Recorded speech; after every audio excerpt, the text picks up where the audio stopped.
Good evening, students. Welcome to the live learning classes organized by Board of Studies ICAI. Today's evening, we are going to discuss on this interesting topic called valuation under customs law. So, as a protocol, people are listening me online and watching this session online. Please drop in the comment mark. You are able to hear my audio, and also you can see my screen. So let me have confirmation from some of you, then we will start with our today's discussion.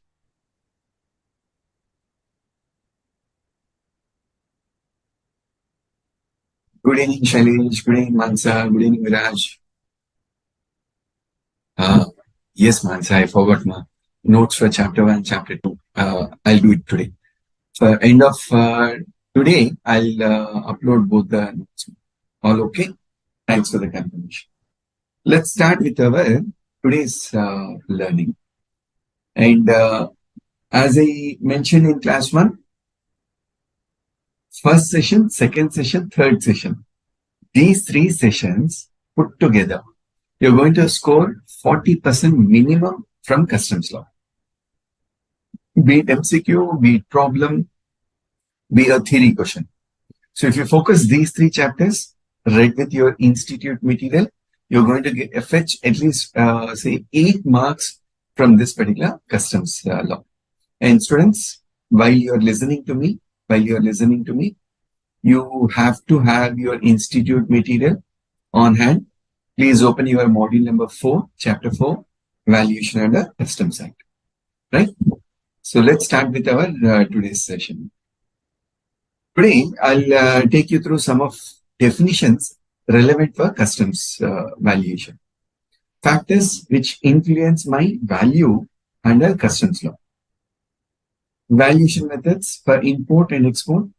Some practical examples how this valuation is going to be done. I'll give you the importance of this with a couple of examples. Then we will proceed with our learning.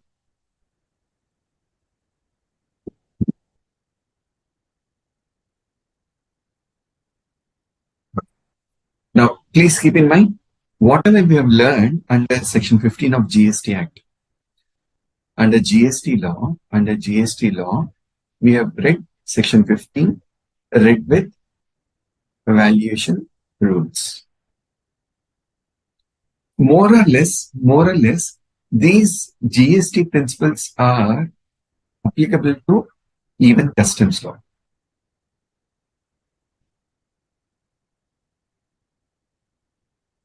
But with minute variation, in the sense, there could be transactions where there is a FOC supply, there could be a related party transaction, there could be some incidental expenses, and there is something else called, in addition to this, tariff value. Tariff value.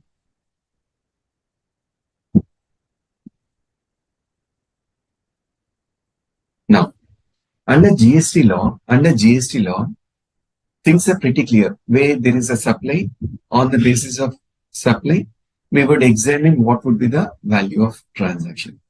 But under customs law, things are pretty complicated than the GST laws are concerned. I'll give a couple of examples for us to understand. Let us understand that for a moment, there is a parent company which is known as XYZ Inc., which is USA based entity.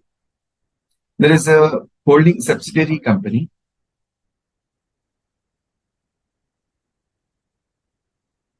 which is named as XYZ Limited. So this is a entity registered person in Maharashtra. Now, assuming that all raw material are imported from XYZ INC. This entity, XYZ Limited, is a manufacturing entity. For the purpose of manufacture, all raw material relevant are imported from the parent company. Now, the question comes here with respect to valuation. Is there an influence on valuation? Now, to test this particular influence, payments made directly and indirectly would be relevant for us to examine. Now, most of you would have done statutory audit or tax audit for these companies where there is a parent company based abroad. In the process of your TDS audit, you would have examined some foreign remittances. We call that as a foreign currency remittances,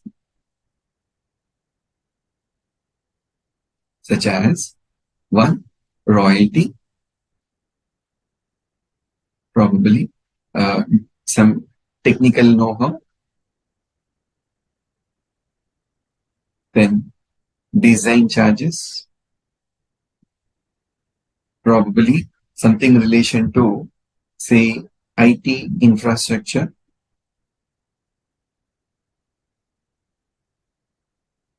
similarly, some debit notes for training, etc. Now here we have various expenses which are post-import related transactions. Now royalty is something which is connected with your production. Probably this can be quantified in relation to raw materials which are going to be purchased. Now all these other expenses, are these factors going to influence the transaction value? Is a $1 million question which can be examined only after a thorough study of business transactions. Right? So here, customs law, whenever there is a related party transactions, there is a special authority we call as a special valuation bench. Special valuation bench. Where we call, technically we call as SVB order. Wherever there are transactions between two related party transactions, where there is an influence on my price, I would seek the value to be assessed by this particular bench on the basis of factual information of the materials manufactured by the parent company and also the payments exchanged or admitted by virtue of a contract between the parent company and subsidiary company. So as long as these facts are given, the concerned authority will say on this particular basis, you need to pay the relevant customs duty. This is one particular transaction. Let's take another example. Say there is a charitable organization. There is a charitable organization.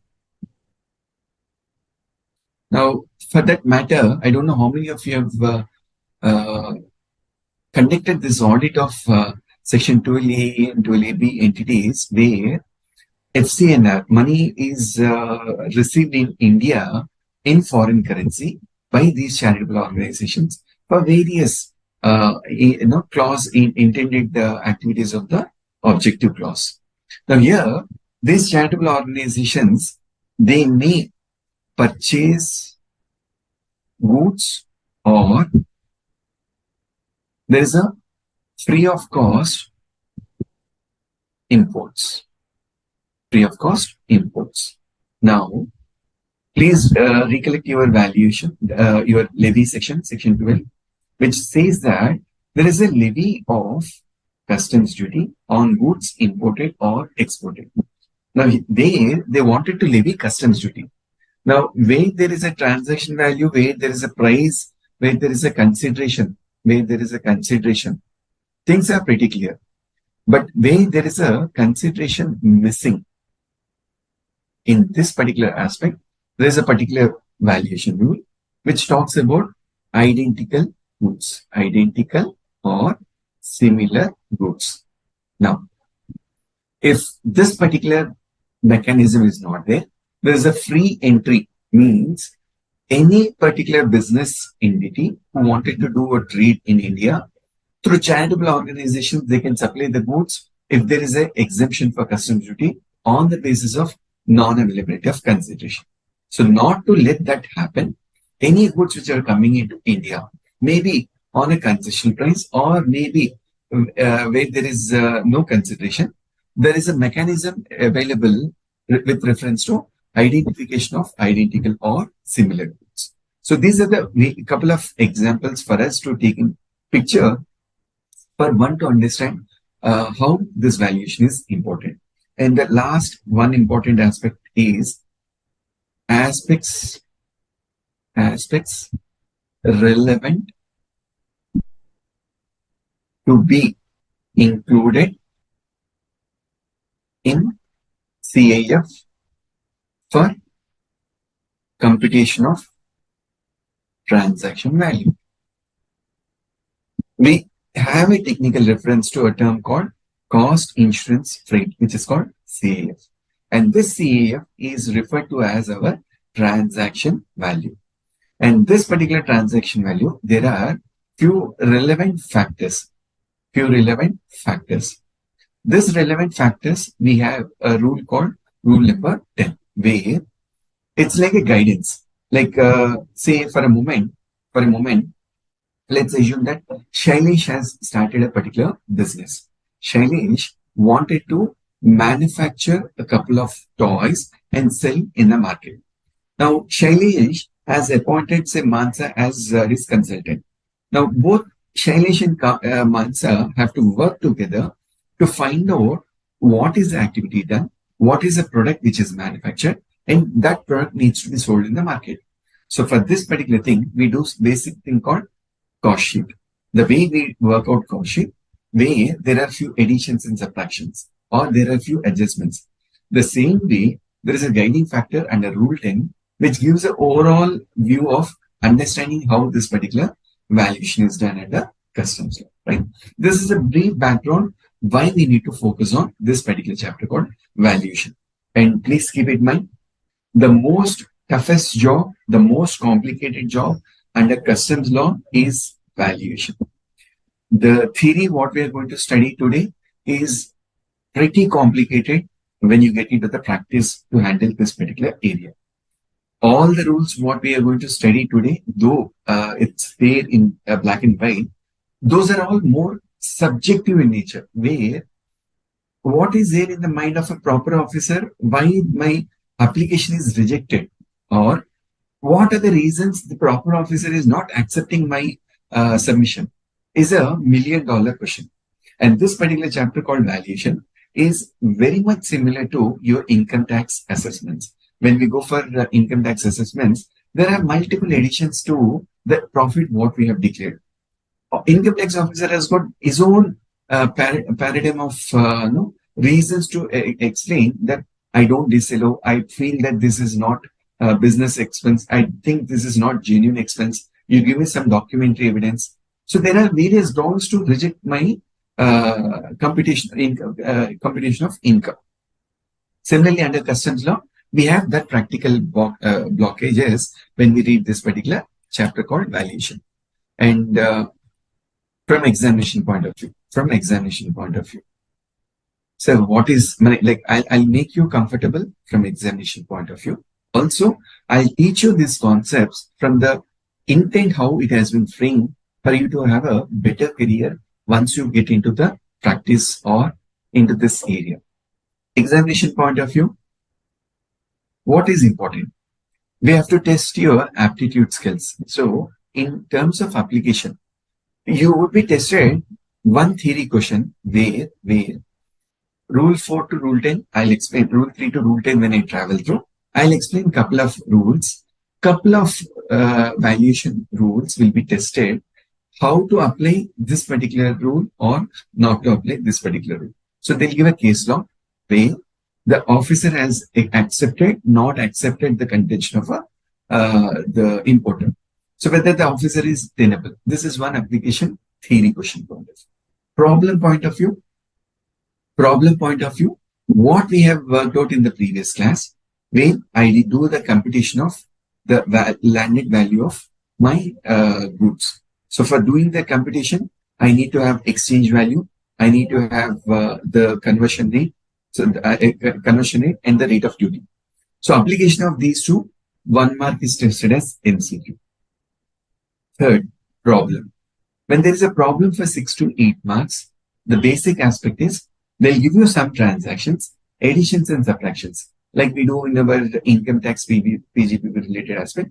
We will examine whether the theory, the given instances, should I take into consideration for deriving my CAF? Yes or no? So these are the 3 set of patterns which would be tested from your examination.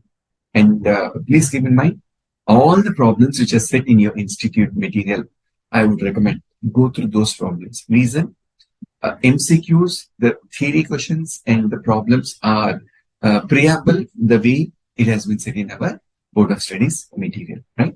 With this, let us start with our institute material. I would go through these definitions from our institute material. Everyone please open this particular study material note number 4. I'll explain a couple of technical terms important for us to solve this particular problem. Come to page number 4.3, page number 3. There's a reference called definition certificate of origin. Certificate of origin is issued by the competent authority in the country of manufacture, giving the extent of manufacture or valuation in that country. Now, this particular certificate has got a connect with the previous discussion, where you remember preferential rate of duty. The goods which are exported from a particular nation, which is called as a preferred nation, only those goods have a preferential rate of duty, provided those goods are manufactured or produced from that particular origin. So how do we get this clarity? Generally, when you export the goods out of India, as a part of my customs checklist, certificate of origin is something which is mandatory to be enclosed. So where do I get the certificate of origin? This is given by couple of authorities who are designated, like say the Commerce Industry of Rajasthan, Commerce Board of like PhD of Delhi. You know, there are few commerce boards or organizations like FICCI, etc., who have been empowered to support the business, right?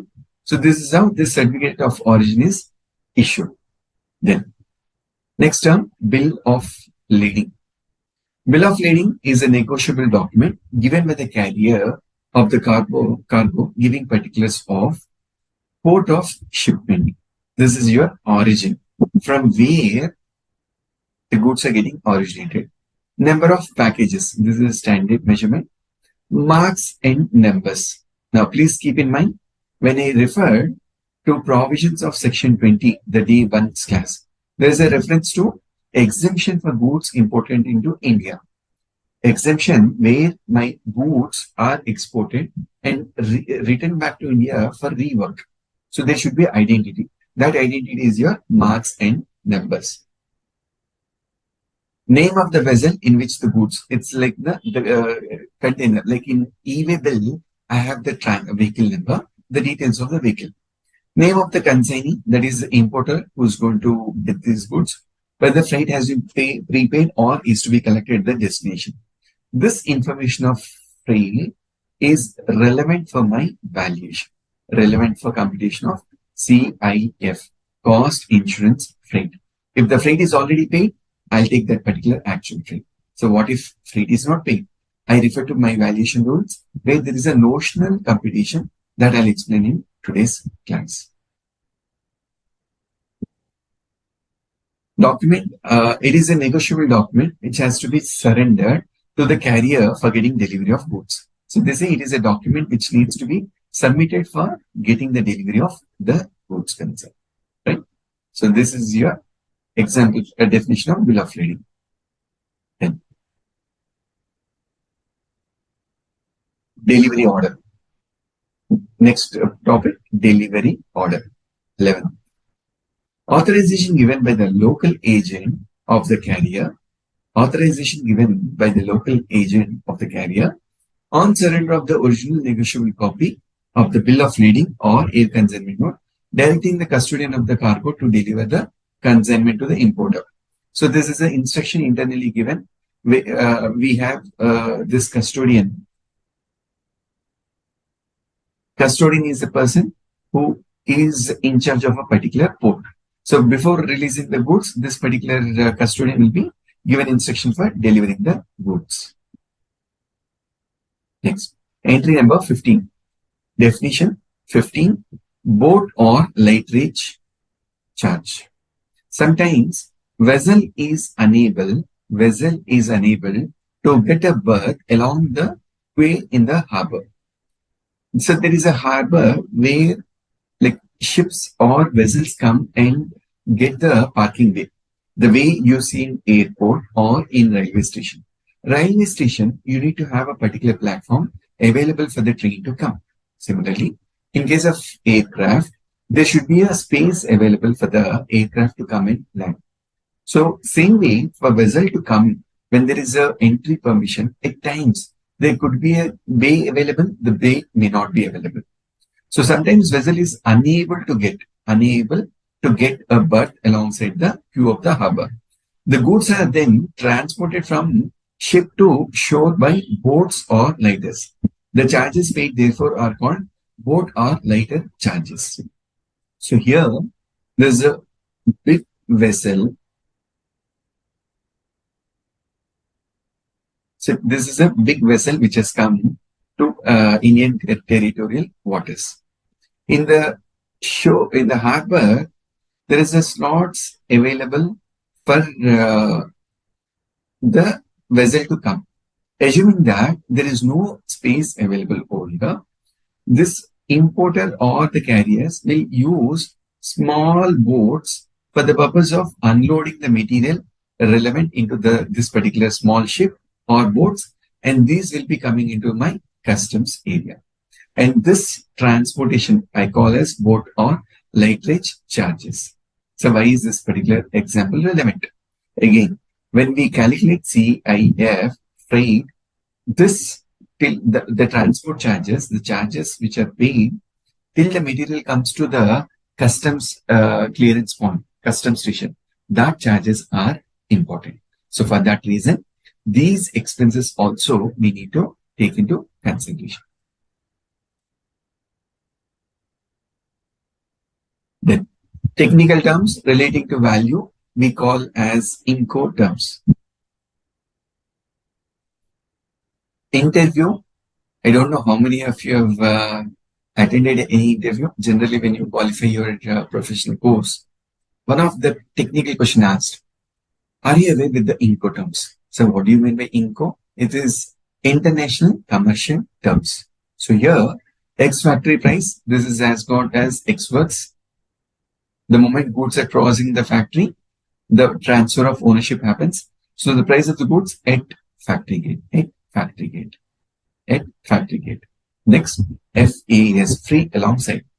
It is a cost at which export goods are delivered by the seller to the port of shipment. It includes X factory plus local freight plus local taxes. So freight, local freight plus local taxes paid together to reach the consignment till a point called port of shipment. Free alongside. FOB. This is important. This is important for your valuation. Examination.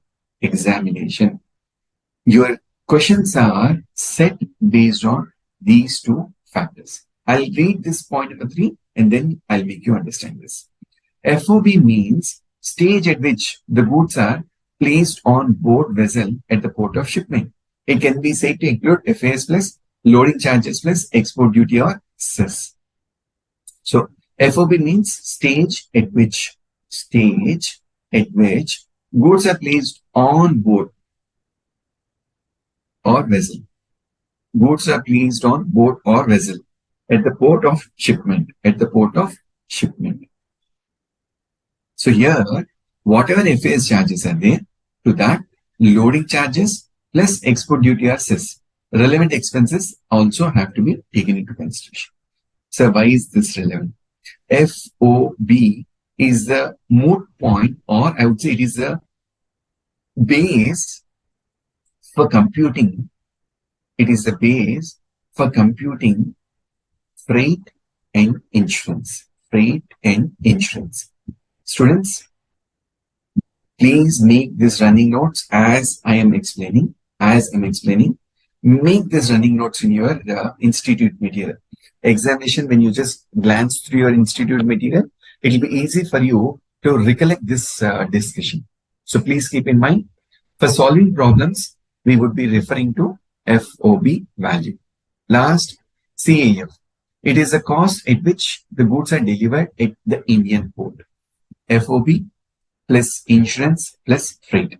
So whatever values you have derived here, to this, I'm going to add insurance, I'm going to add freight. It covers the cost of goods. Sometimes this is also referred as CFC. Now, if you actually refer the input terms, which is there on, say, Google or Internet, it has got around 11 to 15 odd items.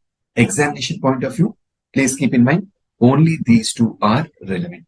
Only FOB and CAF is relevant. Now, please keep in mind, I'm going to explain at this point in time some important catch point for FOB and CAF. FOB, let me just erase this. FOB, this is relevant. This is relevant for insurance and freight. CAF, rework to travel back to FOB. Examination point of view, this is the catch point where most of your problems are given in such a fashion. They'll give you CAF. So if CAF is given, it is pretty easy. I can solve my problem. But the point is, the CAF is a incorrect information. To get a proper value, I deduct this insurance, I deduct freight, and I'll travel back to FOB. Then I'll recalculate this particular freight amount. For that purpose, both FOB and CAF are important for us to understand. Before I go further, let me see if there are any doubts so far. Mansa says, except from first chapter, liability to pay tax does not depend upon assessment. Second stage of imposition taxes, please throw some light on this. Okay. The liability to pay taxes does not depend upon assessment. Second stage of imposition of taxes. Mansa, can you give the page number where you have picked up this one? The context under which this has been put, it will help me to give better clarity on this understanding. However, I'll put it this way. When I say assessment, self-assessment and reassessment or provisional assessment. Now, import of goods or export of goods, assessment may not be the crux. That means provisional assessment, I don't know exactly the duty. Like example, yesterday we have discussed on safeguard duty.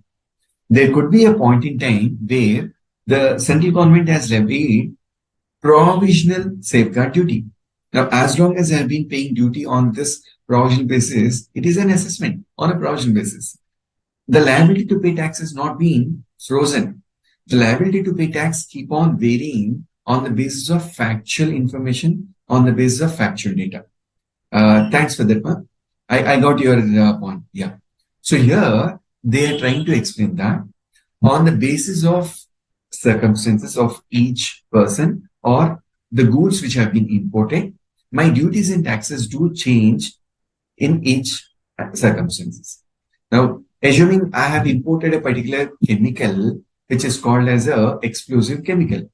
Now, explosive chemical can be used in mines, can be used in production process for various activities. The same can be used for DRDO also. So here, assessment does not depend only on factual information, depends on the general exemption read with various reference of valuation mechanism provided. And second point, the taxes which are being imposed are subjected to local reference. That means to say your CVD, your central excise, your VAT, etc. That is what they are trying to explain. If you are still having any doubt, let me know. Viraj is asking, sir, how to make it possible as I have soft copy and not yet received new post-study material? Can I? Yes, Viraj. You can make it in your old material, or you can make my suggestion, Viraj. You can have a running notes, or you can write in your old syllabus also. Prepare running notes as I explain the problems or the theory. You can make note of those examples in your running notes. That will help you to get a better picture. Let me come back to my presentation.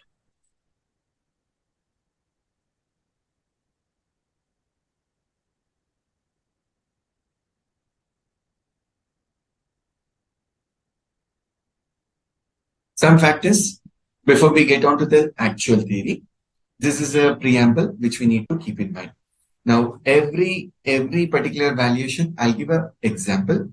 How do you remember? How do you correlate? Contract for supply where consideration can't be established at the time of trade. Now, when we look into this particular valuation, there is a contract for supply. There is a contract for supply where consideration can't be established at the time of trade. So there is a reference to future value of supply. So the exporter is not fixing the consideration. He's saying that if sales, like to give an example, for a moment, let's assume that Viraj is a exporter, Viraj is a exporter, and Shailesh is a importer. Viraj says to Shailesh that, say, if you are able to sell the goods at bandwidth of, at the selling price of, say, 120 to 150, you pay me 80 rupees per product. If you are in a position to sell 150 to 200, please give me a price of 120. If you are in a position to sell, this is at 200 to, say, 201 and above,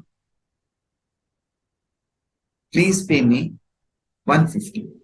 Now here, Viraj has got a criteria set which cannot be ascertained from the given contract.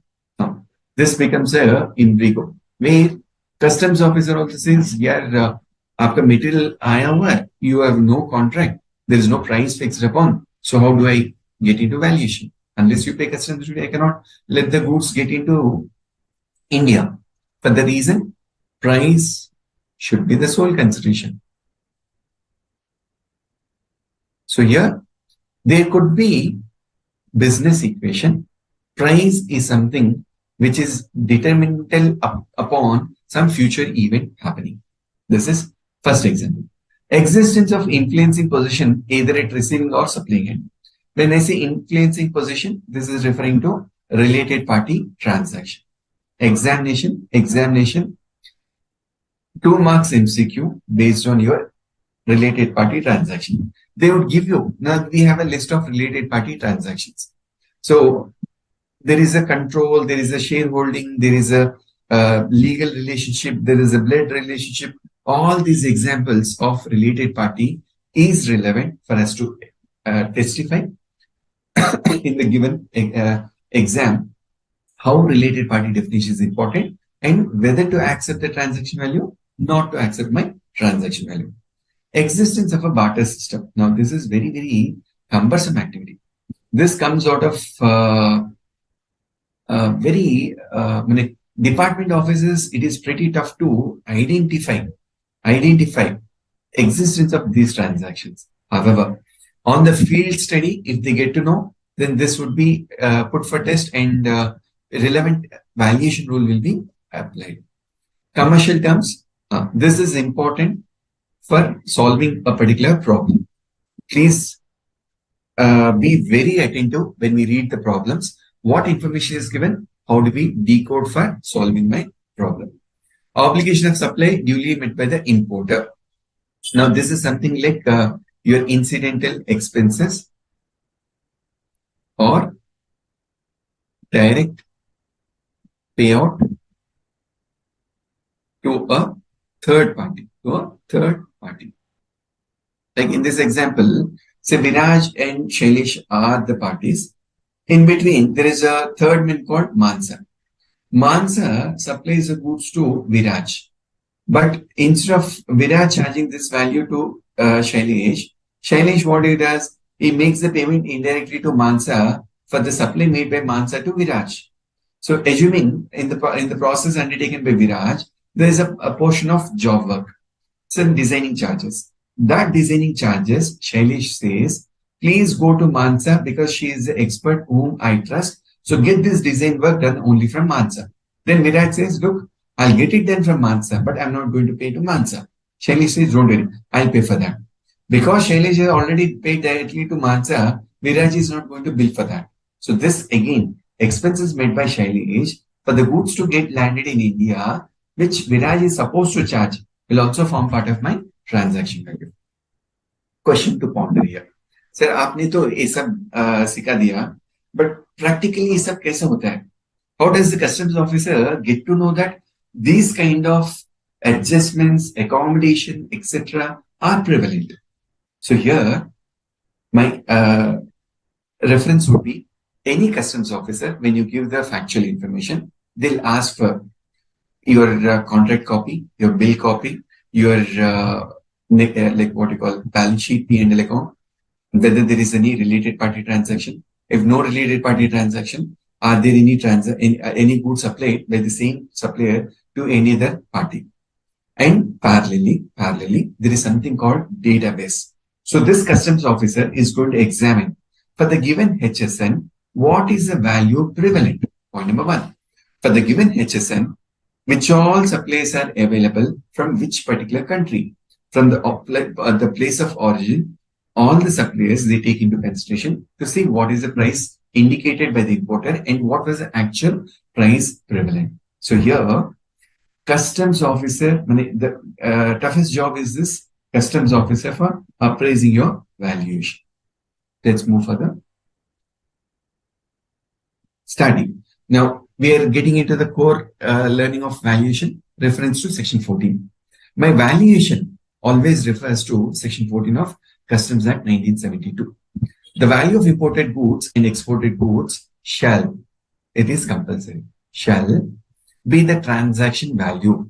They say it will be a transaction value of such goods. That is to say, price actually paid or payable. Price actually paid or payable. The same definition we have studied under section 15 of GST law. The price, the supply shall be the transaction value. That is to say, price actually paid or payable for the supply. When sold for export to India for delivery at the time and place of importation. Delivery, that is the goods which are reaching, made available at the time and place of importation. The place of importation is nothing but your customs station. Or as the case may be, for export from India for delivery at the time and place of exportation.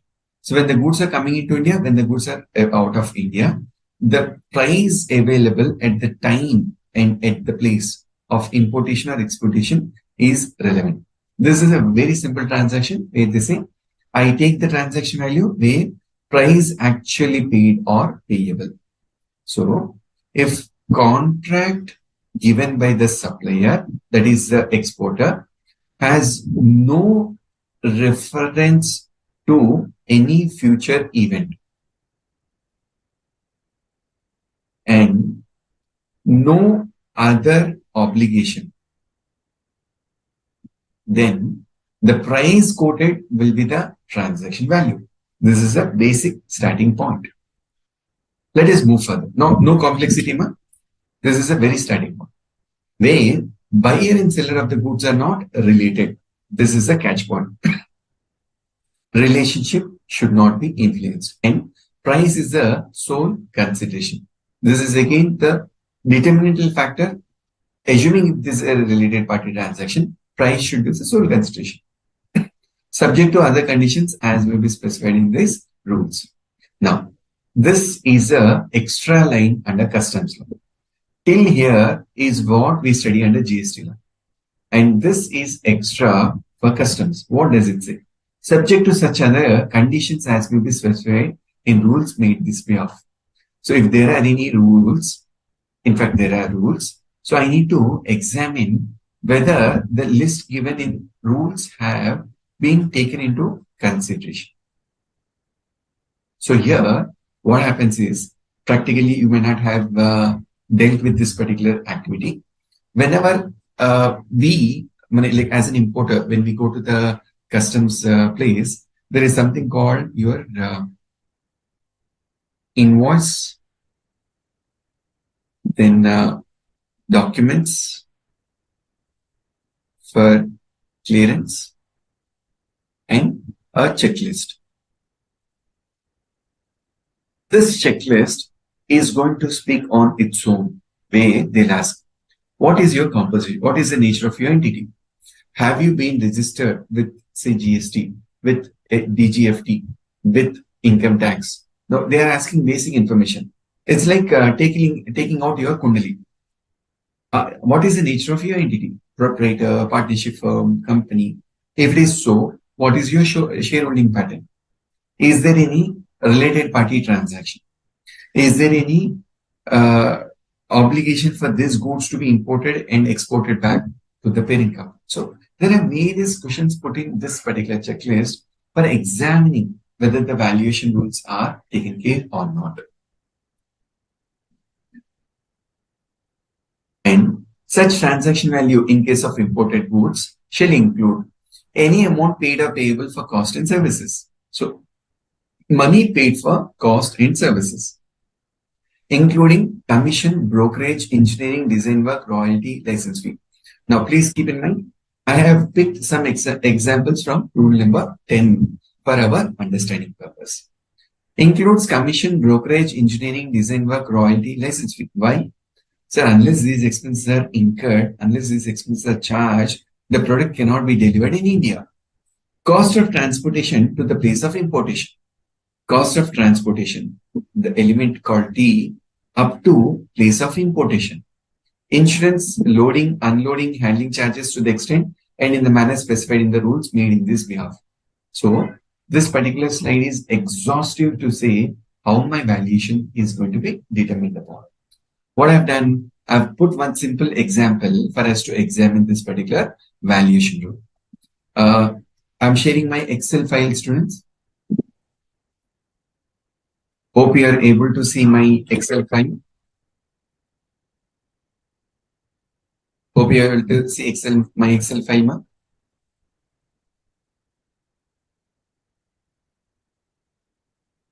Okay. Now, computation of value for customs under section 14 of Customs Act. Value of machinery, amount, there are few amounts which are indicated in foreign currency, and also they have given some information for us to understand whether this needs to be added, not to be added. Value of machinery at factory gate of supplier. This is called X works. Is that relevant? I would say relevant.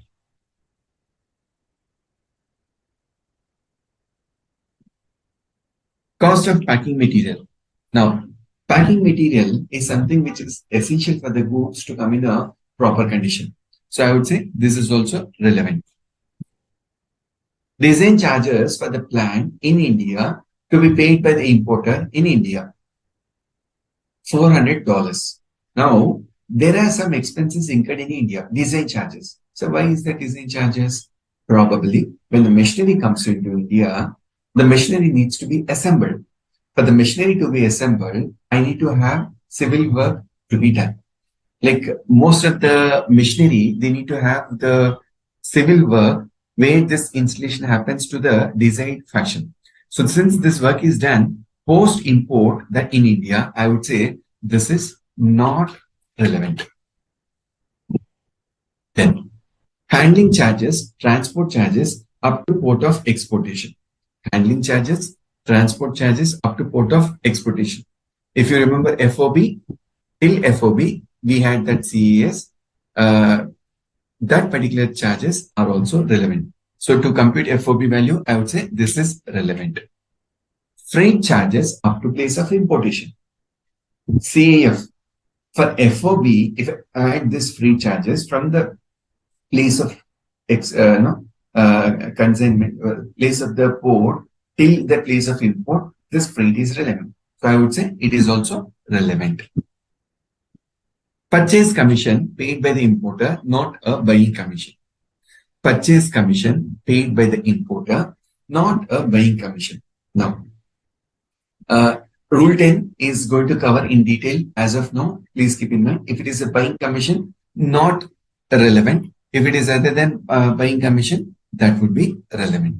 So considering these information, I would be adding my basic value. I would be adding my cost of packing material, design charges. Design charges are irrelevant. Handling charges, then freight charges, and purchase commission.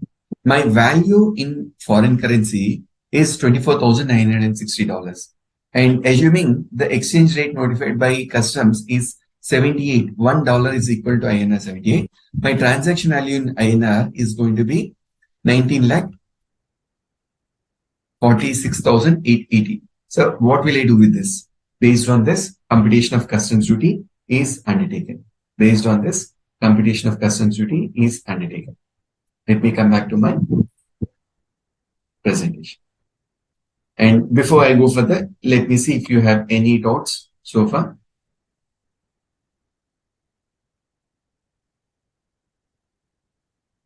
Are there any doubts now?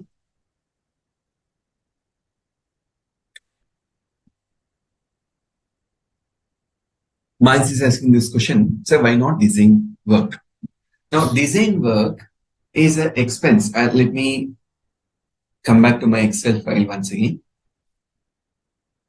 Look at the language or the information they have given, Mansa. Design charges for the plant in India to be paid by the importer in India. The design charges are not paid to the manufacturer in overseas. The design charges are incurred by the importer in India. So for what purpose? Now, as I said, let's take example of a petrol bunk. Mansa, if you happen to, I don't know whether you have seen how the petrol bunk activity is undertaken. We will generally see the booth kind of thing where the pump will be taken and diesel or petrol is pumped. Beneath that particular tank, there is a tank beneath the ground. And the tank is like a ball shape. And it's not that just like that I buy the ball, I put the ball wherever I want. There is a design required based on the space available from where to where, like where unloading happens, from where the pumping happens, and how this particular tank should be positioned. So that's called a design charge. Similarly, when a machinery is imported into India, I cannot just like that come and install. So here, for customs law purpose, the expenses relevant till the customs port are relevant. This is a post facto. Once the machinery has come into India, I take it to my factory for installation. Why should I pay customs duty on those expenses incurred in my factory? Is that expenses incurred by the importer in India are affecting the exporter? Answer is no. For a moment, let us assume that Shailesh is an exporter. Shailesh says, look, my job is to manufacture this machinery, supply this machinery. How do you install this machinery in your factory in India? That is your responsibility. So here, customs purpose. What is the value of goods at the customs port? That is important for me. So what work Shailesh has done on those goods to send it to India in that particular fashion is important, right? So any expenses incurred in India by the importer, not connected with the exporter, not to form part of my transaction. Hope this is clear, Mansa.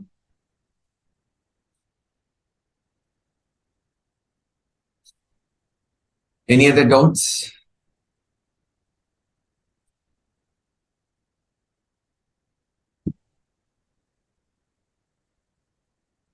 Now, moving further. Rules made in this behalf may provide for circumstances in which buyer and the seller shall be deemed to be related. Now, there is a related party definition. There is a deeming fiction for relation. I'll explain that related party definition in a while. So, if the definition, they have given a detailed list. If you fall into that particular detailed list, it is deemed that you have a related party transaction. The manner of determination of value in respect of goods when there is no sale or buyer and seller are related, price is not sole consideration for the sale or any other case. I refer to valuation rules where there is no sale. Like example, this trust or charitable institution. So when the goods are given to charity, etc., I refer to my valuation rules because there is no value. The manner of acceptance or rejection of value declared by the importer or exporter, as the case may be, where proper officer has reasons to doubt the truth or accuracy of such value. Truth or accuracy of such value. And determination of value as per for the purpose of this section. So examination, 4 marks, 1 theory question will be tested. They'll give you a scenario where they'll say that Mr. Shailesh has imported a particular consignment where he has paid $15,000 for the exporter. In turn, exporter has not done any, they'll say that the transportation charges are included so and so. This particular price of goods are charged by the exporter to any other non-related party is, let's say, 20,000. So they'll give some various factual grounds and say proper officer has rejected the transaction value. Where you would say whether the proper officer has a right to accept or reject that particular transaction value. So again, we will travel to valuation rules. Where the board is satisfied, it is necessary in the public interest so to do. Public interest comes into picture. By notification in official gazette, fixed tariff value for any class of imported goods. Now, till here, we have touched upon section 14, subsection 1, where I do value on the basis of value of goods. My assessment is done on the basis of value of goods. 14 subsection 2 comes into picture and says, instead of value of supply, there is a tariff value which is fixed for some class of imported goods. In the previous class, if you remember, for that steel structures, steel ignots, and jute yarn, jute textile, there is a fixed price given by the customs authorities, like your gold and silver or crude petrol prices. There are few commodities where there is a tariff value fixed. Having regard to the trade value or live goods, where any such tariff value is fixed, duty shall be chargeable with reference to such value. This is actually, this has got both advantages and disadvantages. Advantages. Government can control the price regulation. Disadvantage. Irrespective of the price paid by the importer to the exporter, government is getting only that fixed amount. That's the advantage come disadvantage. Now, this particular slide, examination, you will be tested for 2 marks MCQ. Rate of exchange, that is to find out conversion rate. How we find the rate of exchange, that is conversion. My conversion rate, because when I import the goods, when I export the goods, my tax invoice will have a reference to foreign currency. For collecting duty, I need to know the value in INR. So the provision says that the rate of exchange shall be calculated with reference to rate of exchange as in force. Rate of exchange as in force. Generally, for imports, the date on which a bill of entry is presented under section 46. This date is relevant for computation of my exchange rate. In case of exports, shipping bill or bill of export. Shipping bill or bill of export, as the case may be, presented under section 50. Bill of export generally for land, for vessel and aircraft, shipping bill. So in case of presentation of a shipping bill or export, my conversion rate will be calculated. Now, I'll give you the preamble for you to understand this. Let me just insert one blank link.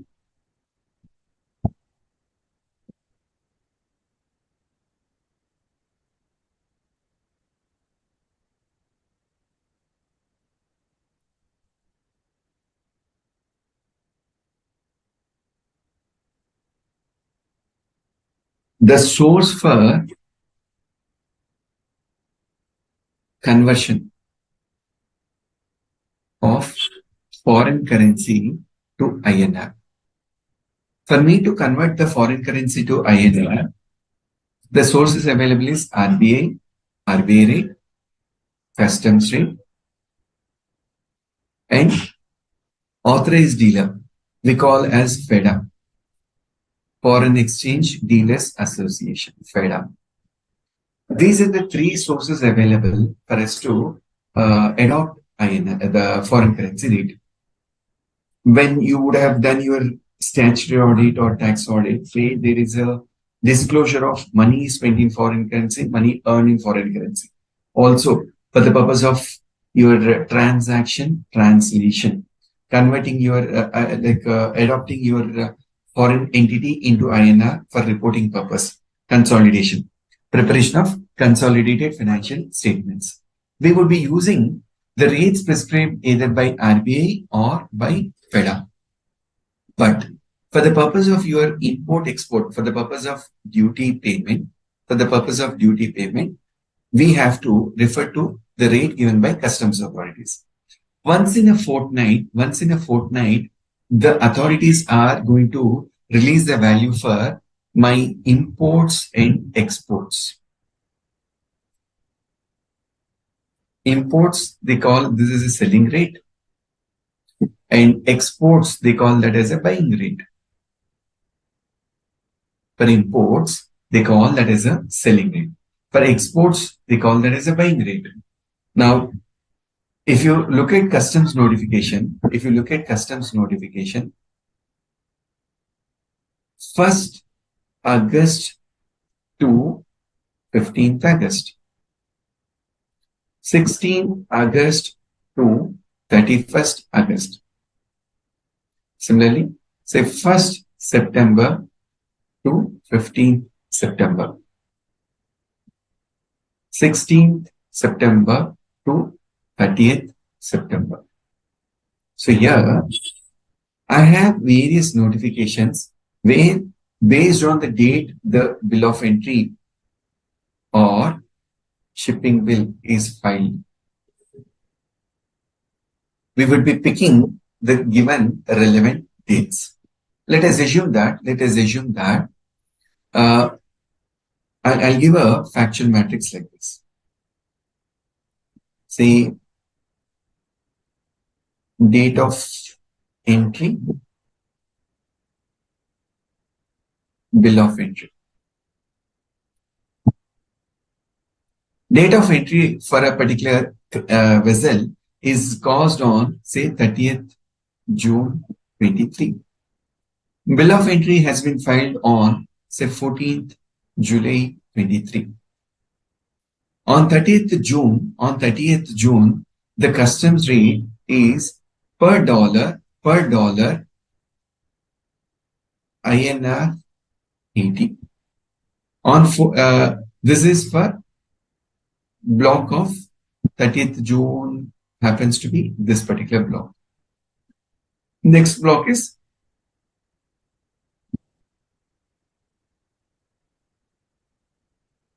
June. I am not marked here. Okay. This is one particular block. So I'll refer one particular notification because it is for a particular fortnight. Another notification for this particular date, 14th July. As per this particular notification, $1 is worth, say, INR 82. INR 82. And assuming my CAF value, is $2,000. So now question comes here. So how much customs duty I have to pay? If I go on the basis of 80, if I go on the basis of 82, 80 into 20, 16, 1,60,000. If I go on the basis of 82, 1,64,000. There is a gap of 4,000. There is a gap of 4,000. On 4,000, assuming my customs duty is at the rate of 20%. What we will do? We try to save the customs duty. So always we take whichever is lower, please adopt that. But answer is no. As per the customs provision, for adopting my rate of exchange, the provision says that customs duty shall be calculated with reference to the rate in force on the date where bill of entry is presented, or on the date where shipping bill or bill of export, as the case may be, is presented. So here in the given problem, my date of entry of a vessel or aircraft is not relevant. The day I file my bill of entry is important. So here, reference to payment of customs duty, examination, 1 mark MCQ will be tested. Reason? If you remember first day's class, section 15, date relevant for customs duty. There, whichever is later is what I have given. Either filing bill of entry or date of entry, whichever is later, that shall be relevant for identifying the customs duty rate.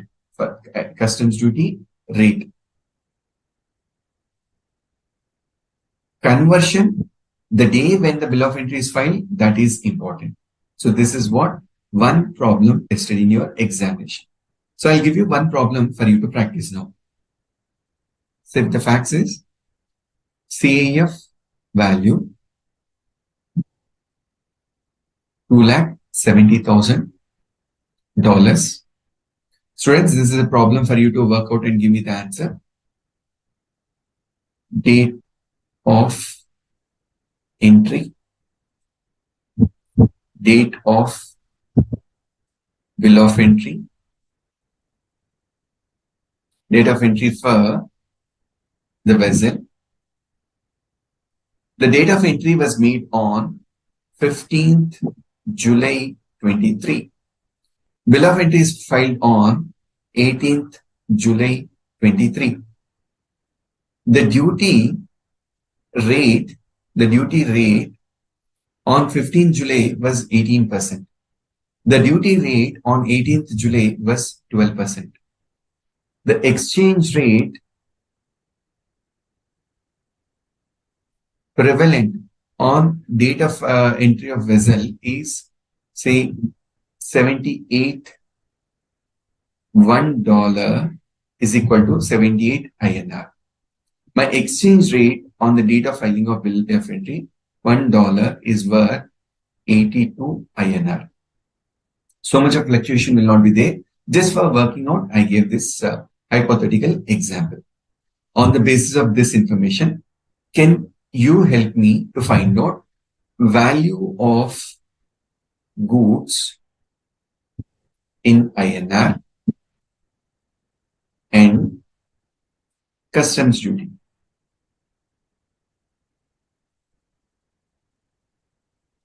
I'll give you a minute. Please work out this problem and give me your answer. what would be the value in INR, and what would be the customs duty payable on those goods. Good evening, Namrata.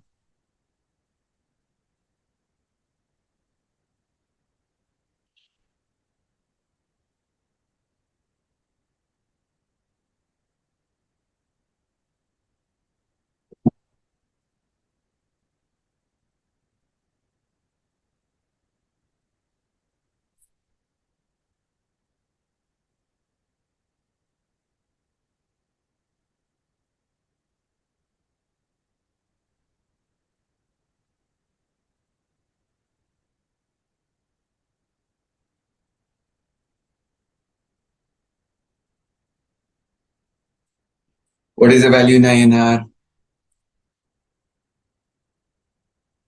And once you calculate, what is the customs duty?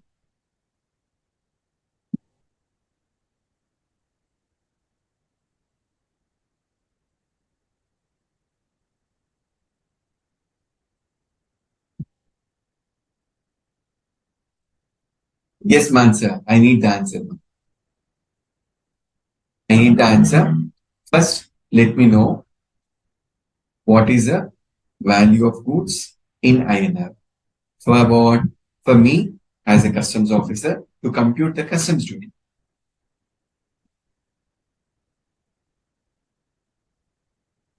You have to help me out. I'm a customs officer to find out what is the duty.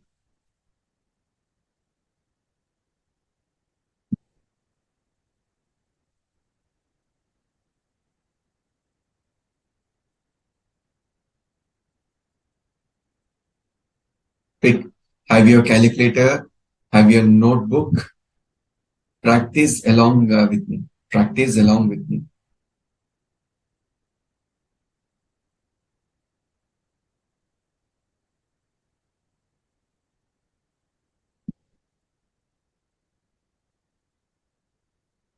Okay. Let me help you with this. I don't get any answer. I don't know what is stopping you. Now, for INR, my value is 2,70,000. This is in foreign currency. This into conversion rate. Please remember, the day you file your bill of entry, that will be relevant for conversion rate. So on 18th July, my conversion rate is $1 is worth 82 INR into 82. This gives me my value in INR. Let me do the calculation. 2,70,000 into 80. 2 crore 21 lakh 40,000. 2 crore 21 lakh 40,000. My customs duty. What is the rate applicable for customs duty? Section 15. As per the provisions of Section 15, filing bill of entry or entry of vessel, the date of entry of vessel, whichever is later. Here, the entry of vessel happened on 15th July. My bill of entry was filed on 18th July. Whichever is later out of these two, 18th July. On 18th July, my customs duty is at the rate of 12%. So what I'll do, 2 crore 21 lakh 40,000 into 12%. 26 lakh 56,800. 26 lakhs 56,800. On this social welfare surcharge at rate of 10%, I'll get 2,65,680 rupees. This total is going to be my value of imports. This total is going to be my value of imports. Are we clear?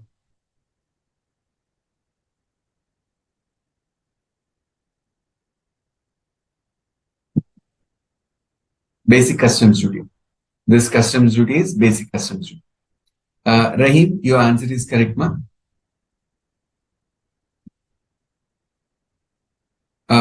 Your value of converting into INR is correct, Rahim.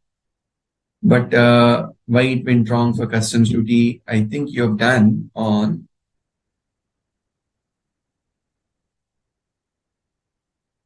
okay. Rahim, you got 39 lakh 85,000. because you have taken 18%. Now, why should I take 18%, ma? Please recollect your section 15. Under section 15, whichever is later. Now, 15 July, 18 July. Out of these two, which is later, 12% is later. So this is how your answer to be calculated. Are we clear or can we go further? Mansa, is this clear, ma?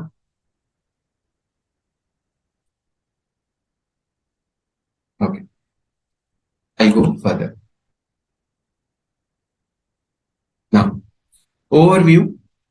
My valuation, that is value declared by the importer, shall be put for the test of the valuation rules, where if you fit the conditions as per the valuation rules, the transaction value declared shall be deemed to be the transaction value. So here I have 13 rules, rule 2 till rule 10, rule 13.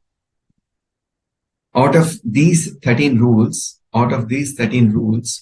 rule number 13 is a repetition in detail of rule number 3 to rule number 12. This is an explanation from rule number 3 to rule number 12.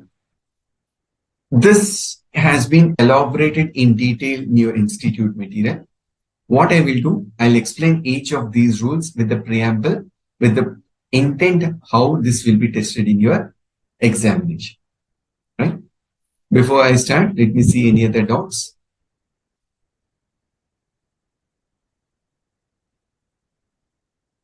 Namrata, please refer section 15, ma. Oh, Ajay, you're asking why 82. So you have been little late. I've been explaining this provision. As per customs provision, the day when the bill of entry or the day when your shipping bill or bill of export is filed, that is relevant for calculation of exchange rate. This is a slide which I was explaining to you. Hope this is clear, Namrata. Now, there are some valuation in this valuation rules, some definitions which we need to understand before we get into this valuation rules. First definition, identical goods. Identical goods means imported goods which are same in all respects, including physical characteristics, quality, reputation as the goods being valued, except for minor differences in appearance that do not affect the value of goods. Produced in the country in which goods are being valued were produced, and produced by the same person who produces goods or where no such goods are available, goods produced by a different person. So condition 1, condition 2, condition 3. If these three conditions are met, I call that as a identical goods. Let me just take one blank screen to explain in detail.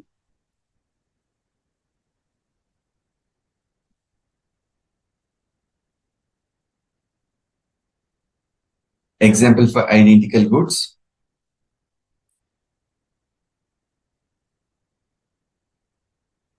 Let's assume that Dell laptop.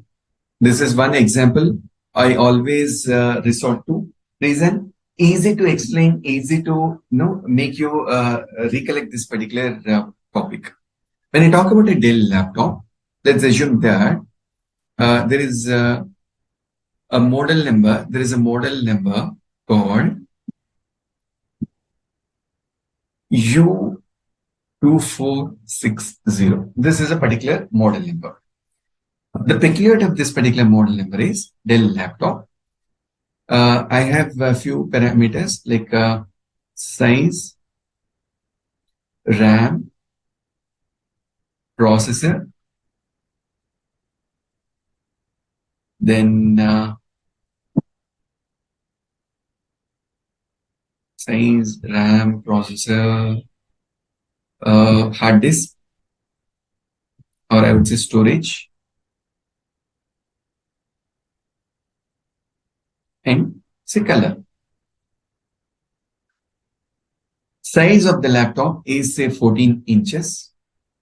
RAM is say 8 GB, processor i6, Intel 6, storage 512 GB, color black.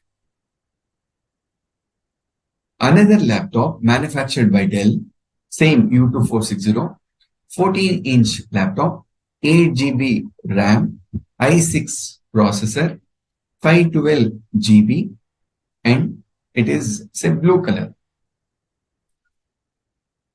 Price for the black laptop is say 65,000.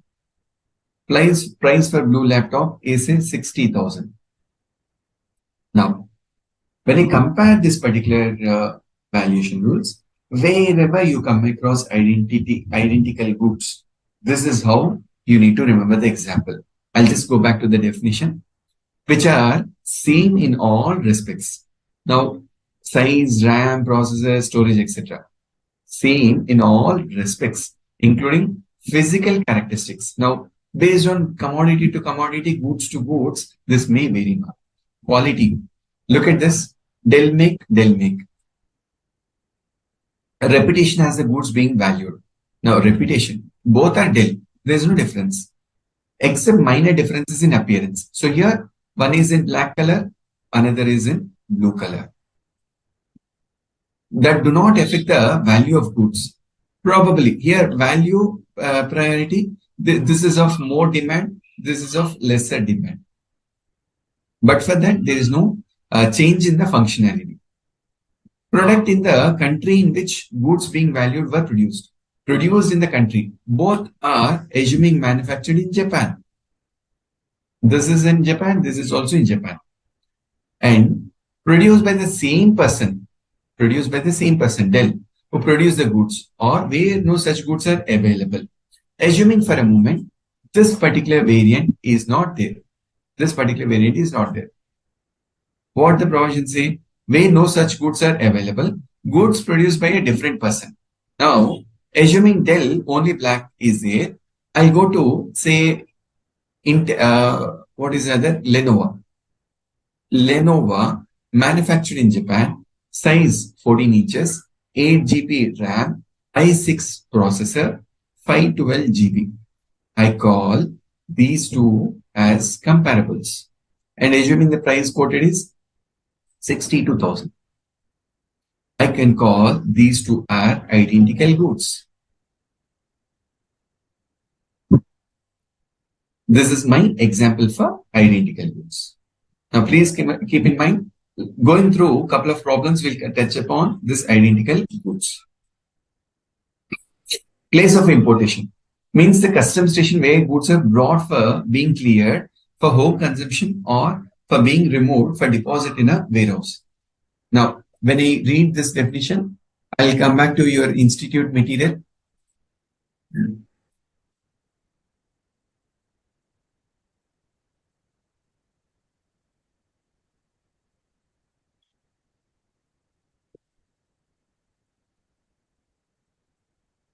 Institute material, where we have read this. Entry number 15, boat or light rate charges. This particular definition is combinedly tested in your examination. For the purpose of this place of importation, any boat or light rate charges paid will be read together to find the goods reaching till place of importation. Then, similar goods, which although not alike in all respects,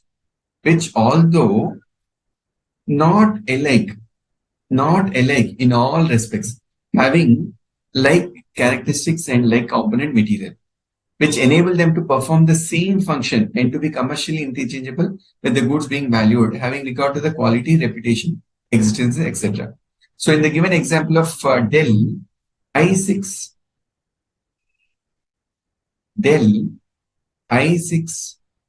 in case of Lenovo, say it is i8. Rest all variants are same. Probably this is how I make a comparison for like goods. Why? Sir, in Lenovo, i6 is not there. So what is available? i8. Let's pick that I8 for comparison.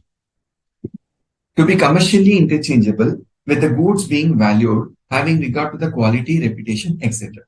Produced in the country which goods are being valued or produced, and produced by the same person who produced the goods, or where no goods are available, produced by a different person. So here I can have choice number 1, del I4 compared with I6, similar goods. Sir, if del I4 is not there, then probably equivalent del Lenovo I8 or Lenovo i4. Whichever variant is nearing, I can call that as a like goods, with slight adjustment for the features thereof. Now, examination, 2 marks MCQ is tested from this particular slide. Students, wherever there is a scope for testing in your examination, I'm referring MCQ question, theory question, problem. Attention, examination, you need to focus these particular chapters, or you need to do revision before attempting in your main exam. The person shall be related only if they are officers or directors. So if there is a common directors, so where do I get to know? Remember the checklist? When I file my documents for getting the valuation done, in the checklist, we'll ask, are there any common directors? Are there any common officers with this company to that company? With this entity to that entity? Yes or no? If answer is yes, related party. If answer is related party, go to the valuation rules. They are legally recognized as partners. Again, if you are a partner, related party. They are employee and employee, employer and employee. Till these three are common for my section 15 in GST law. Any person directly or indirectly, own, control or hold 5% or more. 5% or more. Examination, they'll give you. Say there is an entity called XYZ Inc. holds 4% of the voting stock. Examination, 5% or more of the outstanding voting stock of shares of both of them. Examination, either they will be testing on this percentage or one of the entity. There should be a third party. There should be a third party who is investing, who is holding this particular goods. There is a third party who is interested in both. Any person directly or indirectly owns, assuming that Mansa, Shailesh, Namrata. Shailesh and Namrata both are not related. But Mansa is holding in Shailesh, Mansa is holding in Namrata. So here, Mansa is holding 6% here. So in this entity, she is holding 4%. Then it is not a related party. Reason? Any person directly or indirectly owns, controls or holds 5% or more of the outstanding stock or shares of both of them. So this is how your testing is done. Application of related party transaction. One of them directly or indirectly controls the other. Now, control has not been defined anywhere in this law. Please understand, when I say control, 51% of equity is something which is relevant. So if the investment is up to 51%, relevant. If it is not more than 51%, there is no control deemed to be exercised. So what do you mean by control? Yeah, basic 50% से ऊपर होना चाहिए. Like assuming me and Mansa are shareholders in a particular company. Who controls this company? Assuming I have 40%, Mansa has got 60%. I'll say Mansa controls this entity. Why? Sir, उनका 51% से ज़्यादा है. 60% is more than 51. So any person who's owning more than 50%, that is 51%, is good enough. I would say not 50, rather I would say more than 50%. One of them directly or indirectly controls the other. So this is a transaction where the seller, the exporter, importer, say Shailesh and Namrata. Either this fellow holds here or this fellow holds here. Holding is say 40% and holding here is say 25%. Now in this scenario, neither of them are holding more than 50%. When control is not there, we cannot call that as a related party transaction. So this is again one other MCQ estimate. Both of them are directly or indirectly controlled by a third person. In this entry, they have specifically said 5%. In this entry, they say both of them are directly or indirectly controlled by a third person. So if control is established, that is good enough to say related party transaction. Together, they directly or indirectly control a third person. So this exporter and this importer, they control a third party. So exporter holds 40%, importer holds 20%. Both put together 60%. So it is having a control on third person. Then it is called as a related party. They are members of the same family, blood relation. Persons who are associated in the business of one another in that one is a sole agent or sole distributor, sole concessionaire, howsoever described, of the other shall be deemed to be related for the purpose of these rules if they fall within the criteria. Like your principal agent, what we have discussed in GST law, even that is a related party transaction. Are we clear so far? Before we start with rule 3, related party transaction. Related party, MCQ, generally tested for 2 marks.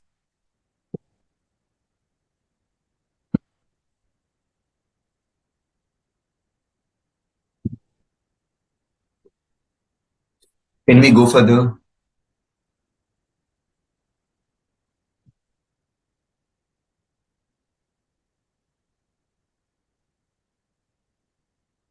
Namrata's question.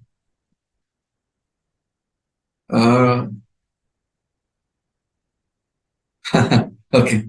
Yes, Mansa. Please, students, please revise before attending the class. Simple reason. Let's see, end of your institute material. Again and again, I repeat this for the benefit of students.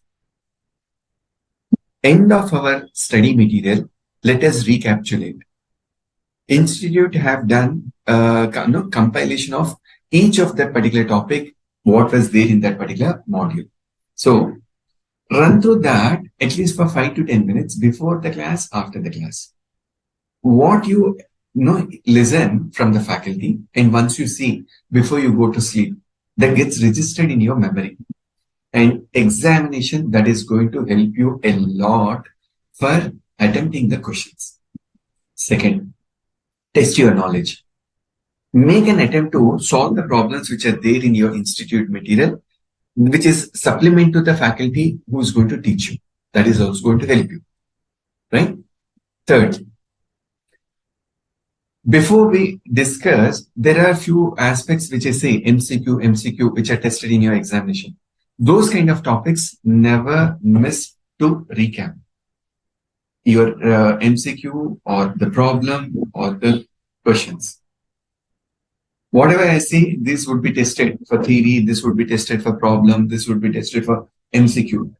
Those are the areas which are pretty important because that is a scope which is there for examiner to test in your exam. Right? Now, there is one question from Namrata. So, why blue laptop is not identical? I didn't say it is not identical. I said it is identical.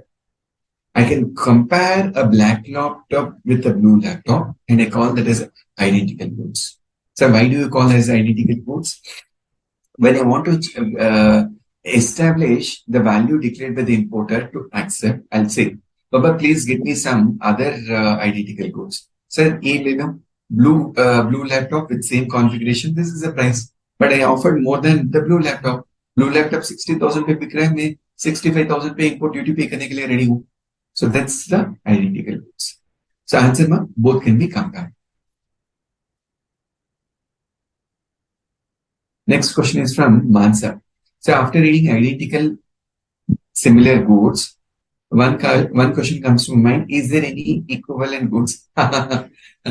Please, Mansa is asking identical goods, similar goods, equivalent goods. There's no definition for equivalent goods.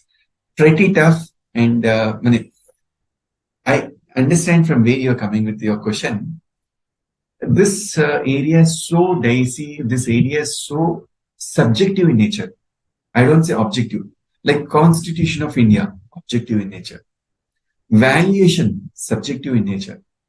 The way officer reads the concept, the way importer reads the provision, and both apply together, it is pretty tough to come to a conclusion. It's like two no, female going for a shopping to select one saree.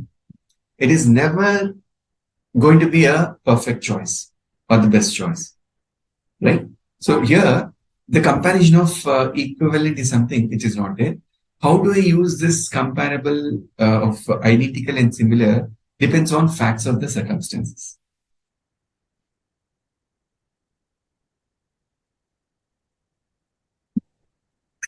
Mansa is referring to India's 50 control. Yes, Mansa, thanks for the number. India is 110 and 103. I'm not comfortable with India's numbers. I read AS a point in time when I was practicing and doing my initial days. Now completely I'm out of this thing. India is 110 and 103, control of more than 50%. Namrata says, please differentiate between identical and similar goods. Better, very easy, ma. Don't get too much of stressed on this thing. Identical goods. There should be a means to say, sir, Apple को Apple से compare करो. माने Samsung phone Nokia phone से compare करना है sir, comparison नहीं हो पाएगा तो कैसे करूं सर, एप्पल को एप्पल से ही कंपेयर कीजिएगा. तो एप्पल को एप्पल से कंपेयर करने के लिए again you should call as identical goods. Sir ये देखो एप्पल सिल्वर कलर है, ये देखो एप्पल ब्लू कलर है. Now this is called identical goods. For a moment Apple black colour is there, Apple blue colour is missing. Apple silver color is there. No other color variants are there. Now officer has to be satisfied. तो क्या करेंगे sir, आप ना similar माने identical goods नहीं है तो I will come with similar goods. What I will do, I will take this phone of Apple, I will take maybe of say माने I admit for moment nothing can be compared with Apple at this point in time, but for hypothetical understanding, assuming I have a high-end Samsung Galaxy which has a feature, basic features of my Apple, then I'll say, sir, ये देखो similar goods. Sir इसका processor RAM, इसका RAM same है. Sir इसका memory same है. Sir इसका colour same है. तो आप ये सिमिलर गुड्स को पकड़ाओ. सर ये सैमसंग का ना 40,000 पे बिक रहा है, एप्पल का ना 50,000 पे बिक रहा है. I gave a price for you to come into conclusion, right? So this is how I understand what is identical and similar goods.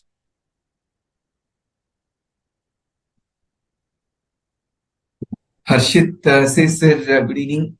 GST and 9C time is going on. I'm not able to see the class explain briefly, so I can watch the recording properly. यार मैं तो मेरा काम मैंने I'm doing my job properly. I'll explain in detail. If I'm not explaining in detail, my students Namrata, Rahim, Mansa, they're going to stop and say, sir, please explain. So don't worry, ma. Focus on your GST annual returns. All the best for 30th and 31st. And students who are really busy with your annual returns, I understand the busy schedule going on. I will make this discussion as detailed as possible so that you can understand at a later point in time. Don't worry, Harshit. I'll take care of that. Namrata says the way students interpret the question is also subjective. Definitely yes, ma'am. Examination में वही होता है. The way examiner is testing and the way you understand to solve the problem, that's again subjective. So students, we are at 7:33 or 7:34. Let's have a 10 minutes break. 7:44, let us resume back. 7:44.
We'll continue with our discussion.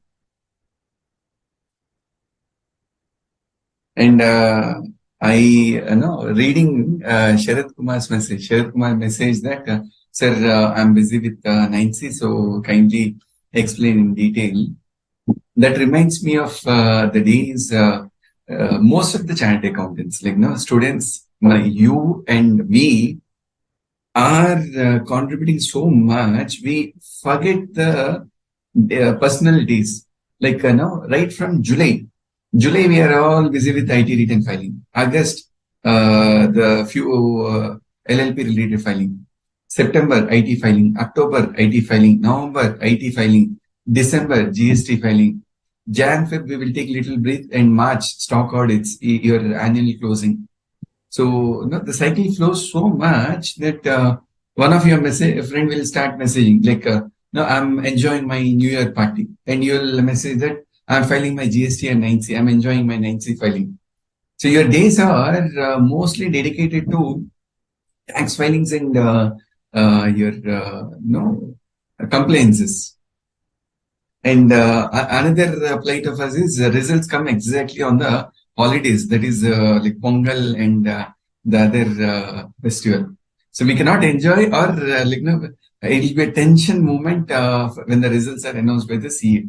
So it's on later part we enjoy. End of the day, we contribute so much, and this profession has given us so much of responsibility. Hats off to this contribution. Not everyone can get to do so.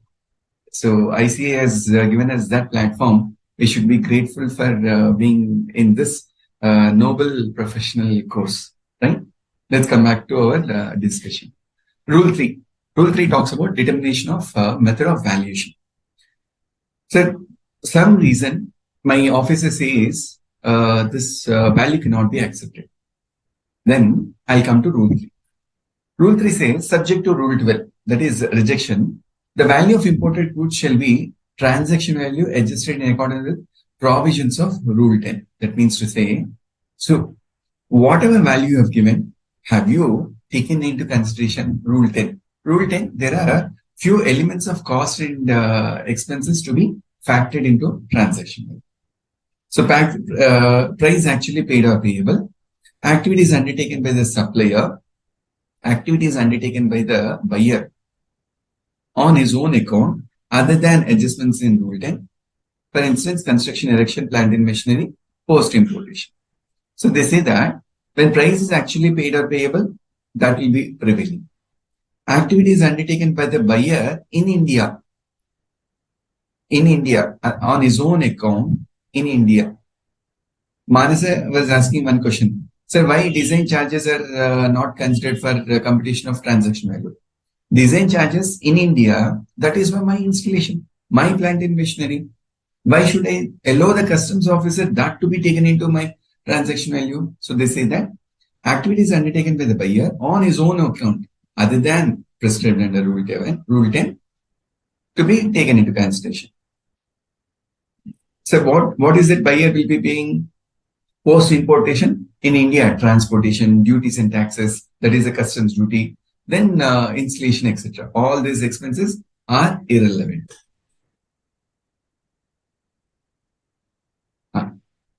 My value shall be accepted provided that there are no restrictions as to disposition or use of the goods by the buyer other than restrictions which are in general by law, by public authority, or reference to a geographical area, or do not substantially affect the value of goods. So here they're saying that, look, I'm going to accept your transaction value. Shall be accepted, provided there are few conditions being put for test by the customs officer. What does it say? There is no restriction to the disposition or use of the goods. Disposition, that is your subsequent sale or usage in your manufacture or production. The customs officer in the checklist is going to ask you, भाई आपका manufacturing में ये जो material use कर रहे हो, is there any restriction or is there any restriction to sell these goods other than these are exceptions. What are these exceptions? Imposition, the exceptions imposed are required by law or by public authority. So in general, in India, there is a law for sale or usage of the goods. Then probably this does not restrict my transaction, or the price is not questioned by the customs authority. Like example, say you have imported bitumen. Bitumen is a particular component which is used for maybe by rubber industry or maybe used for road activity. So bitumen is temporarily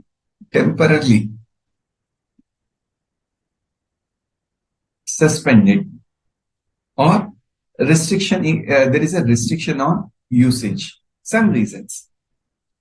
When there is a law enacted in India, then that law, which is in relation to disposition or usage, is not going to come in way to test your transaction value.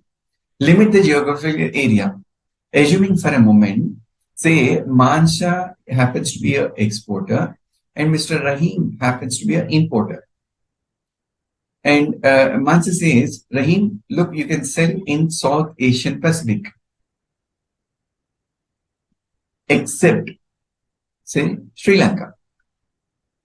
Mansa says, there is a agent of me called Namrata. Namrata is already there in Sri Lanka. So you cannot sell any of the goods. Rahim can sell any area of South Asian Pacific other than Sri Lanka. So this kind of geographical restriction is permitted. Does not substantially affect the value. Any other restrictions which generally does not affect the value, then they say it is okay.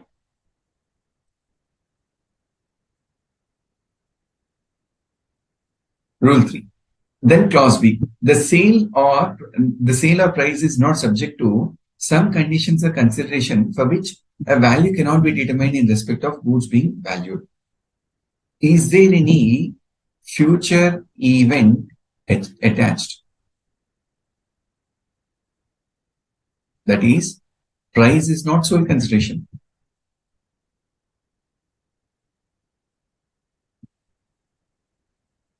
Sale or price is not subject to some conditions or consideration for which a value cannot be determined in respect of the goods being valued. Probably, like assuming for a moment, Mansa who sells to Rahim, Mansa says to Rahim, based on your volume of sale, like up to 20,000 products, 21K to say 30K, some price range has been fixed upon. This is on the basis of, say, market demand.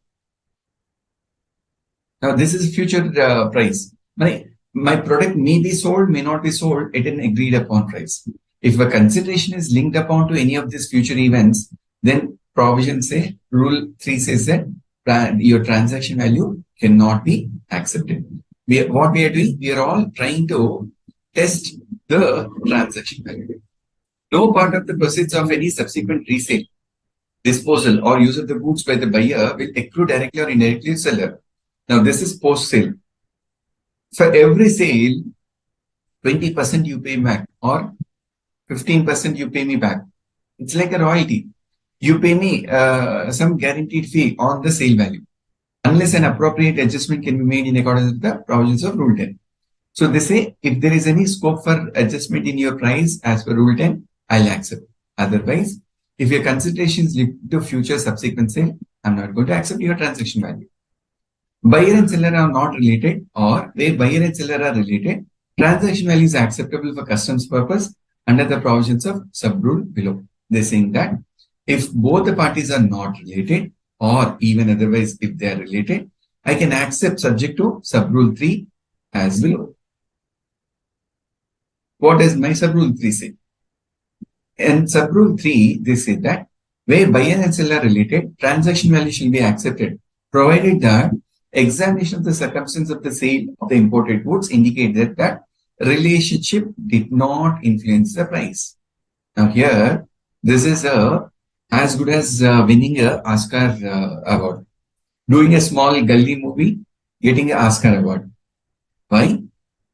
Though there is a related party transaction, the transaction value declared has been accepted.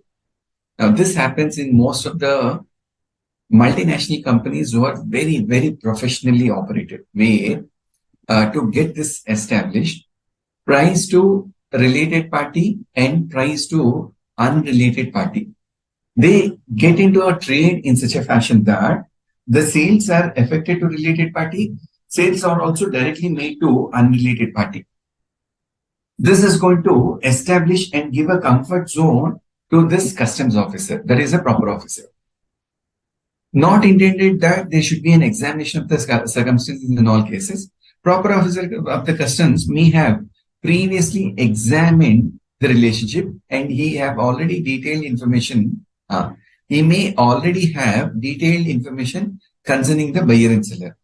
This is a acceptance for transaction value.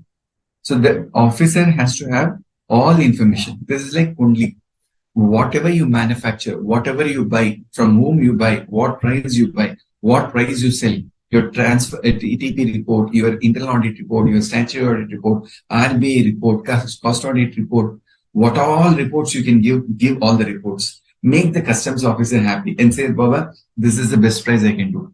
If these conditions are satisfied, my transaction value is accepted.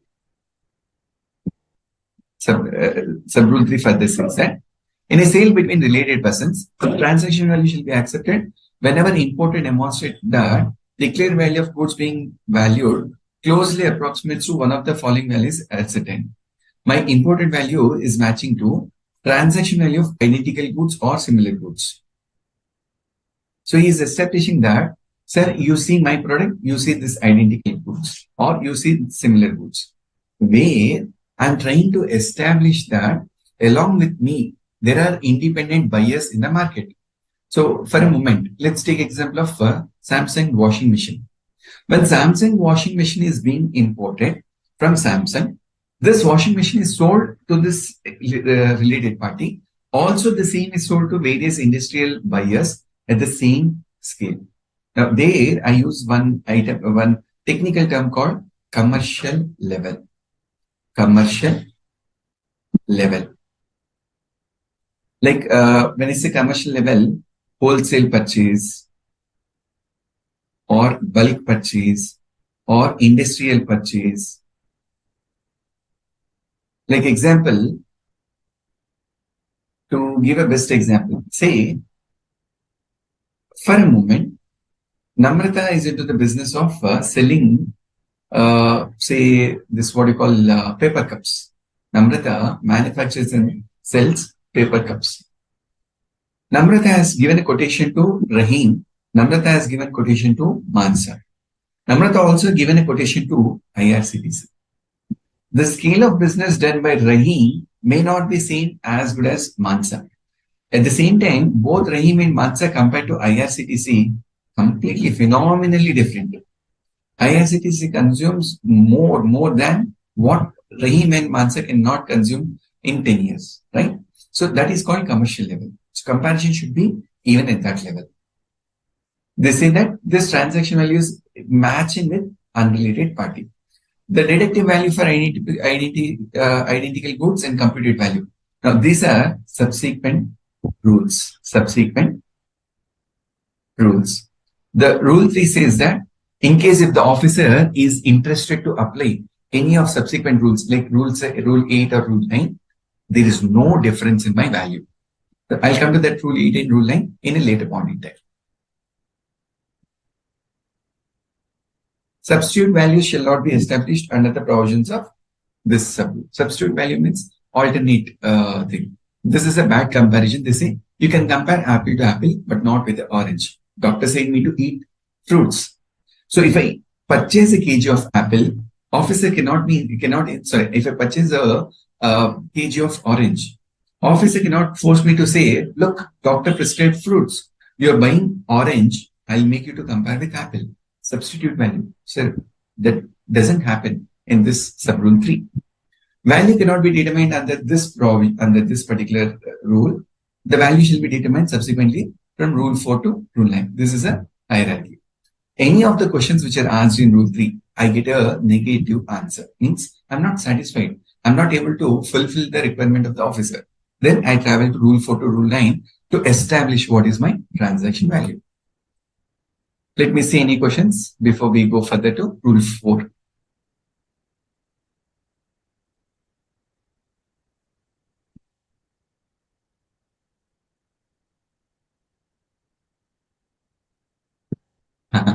Work is worship. Yes, ma. Work is worship. And yes, I also do agree that these hectic schedules have an impact on health.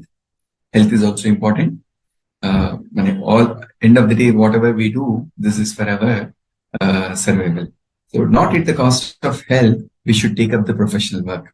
Working till late night and then getting early in the morning. So yeah, I would caution, please take care of your health also. Rule number 4. So rule 3 has given certain criteria. I fail any of those things. Rule 4 says that transaction value I derive on the basis of identical goods.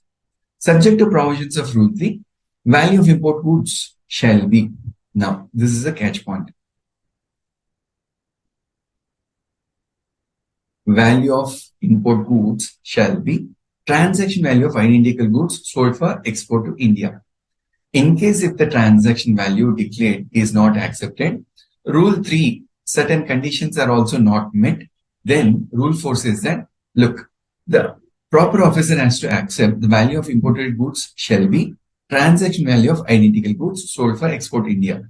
If I can bring or demonstrate this particular data or this information is available with the proper officer, then this becomes a transaction value. And imported at or about the same time as the goods being valued. Imported at or about the same time. Like I have imported on say 13th May 23. Some other consignment came on 18th May 23. Some other consignment came on 25th June 23. Probably may not be the same day in same month or same quarter. I could say imported at or about the same time as the goods being valued. Generally, the leeway will be taken for 90 days. Generally, the leeway shall be taken for 90 days. Provided that such transaction value shall not be value of goods provisionally assessed. Now they say, when I've said that, I'll take the value of identical goods. If identical goods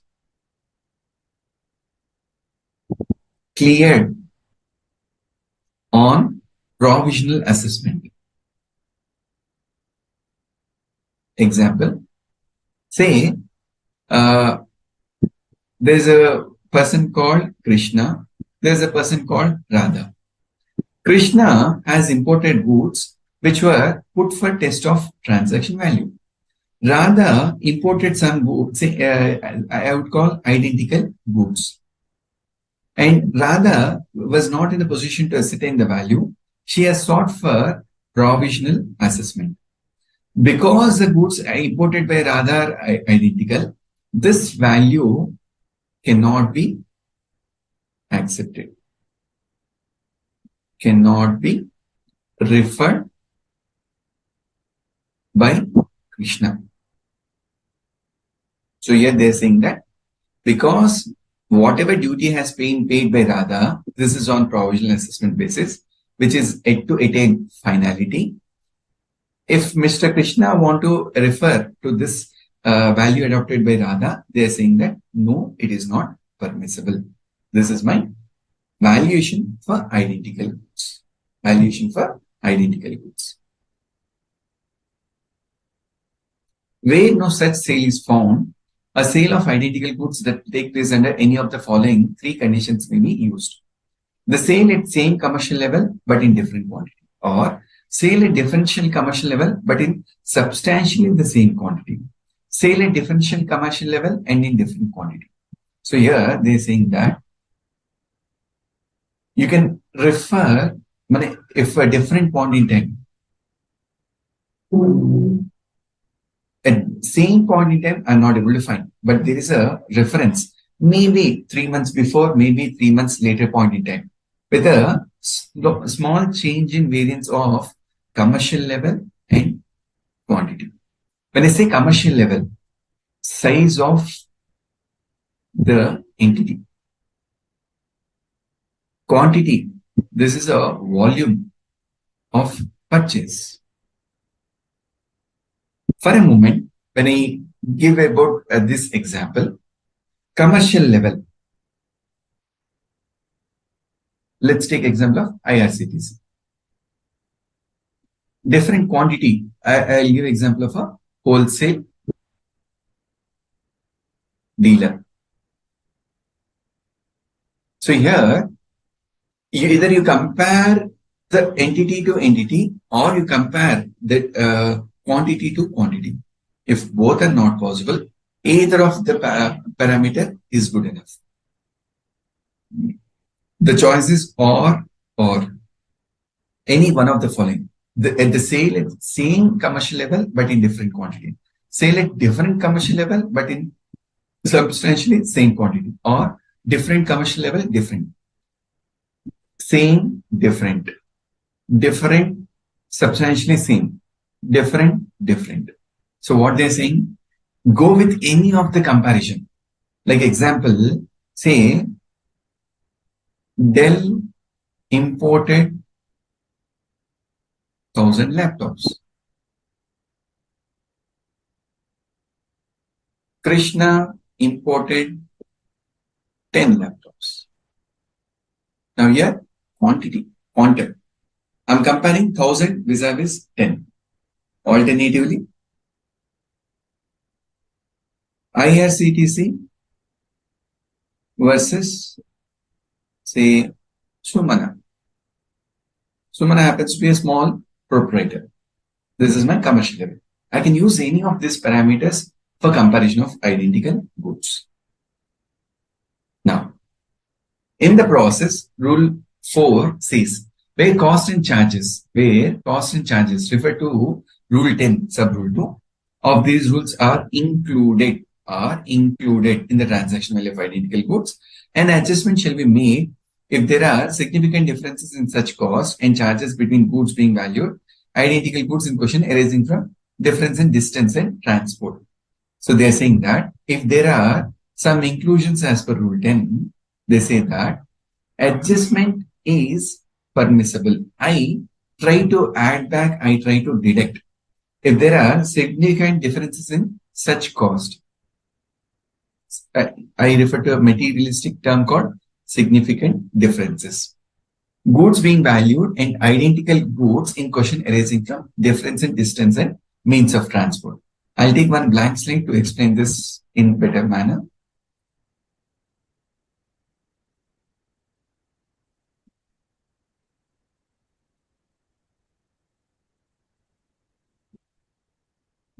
Say,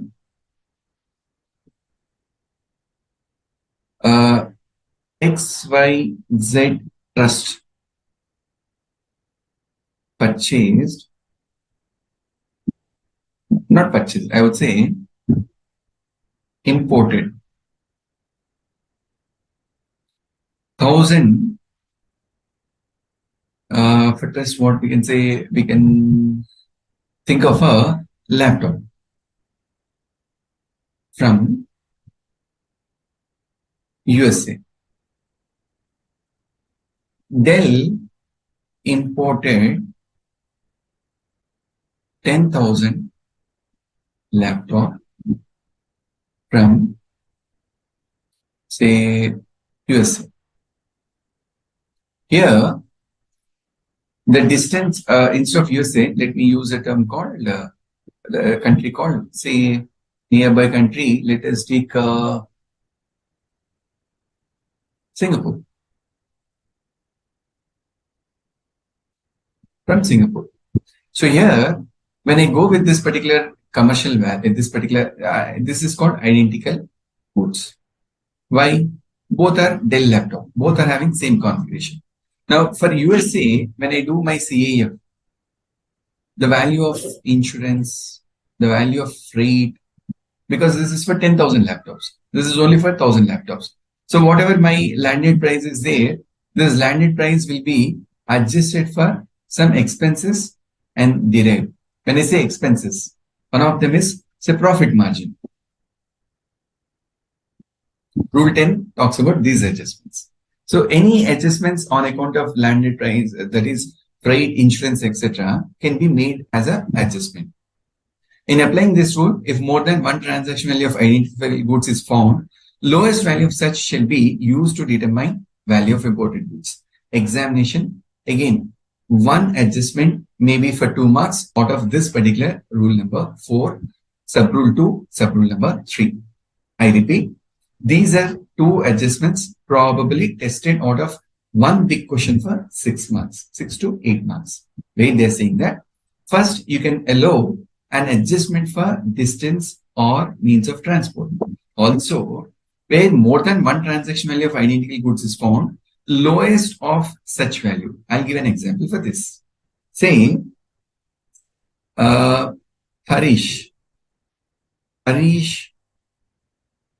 import chair. I would say, let's take a branded one. Okay. Harish has imported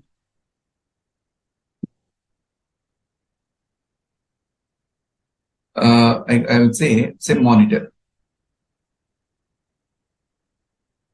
Now there is no consideration. So it has been imported from his brother. Now there are name of the party, quantity, price. I would say 10 monitors were imported. Name of the party, XYZ Limited, ABC Limited, PQR Limited. Say XYZ has imported 1000, ABC has imported say 250, PQR has imported some say 400. Not okay. For 10, ABC has imported some 50 monitors, PQR has imported some 70 monitors, and price per monitor is say 20,000, 22,000, 24,000. Now here, for this rule 4 purpose, for the purpose of rule 4, in applying this rule 4, if more than one transaction value of identical goods is found, lowest value of such shall be used. So here, if you compare quantity of 10 imported by Harish, quantity of 1000, 5000, 50, 700.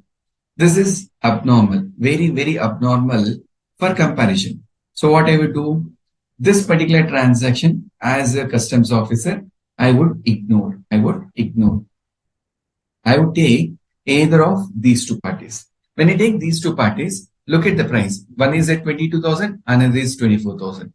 Rule says that lower of this, that is 22,000 will be my CAF value. This is what rule 4 talks about. I think there is one problem tested on this. Let me just come to that rule 3.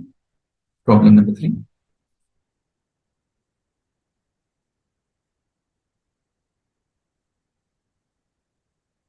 Okay. I have a problem set here. Value of identical goods. Mrs. Bhakti Trust have received notebooks and stationery for free of distribution in domestic area of Maharashtra from Germany for 1,000 pieces. There has been no price charged by the supplier except transportation and insurance charged by the importer. So here there's a trust called Bhakti Trust, and they have imported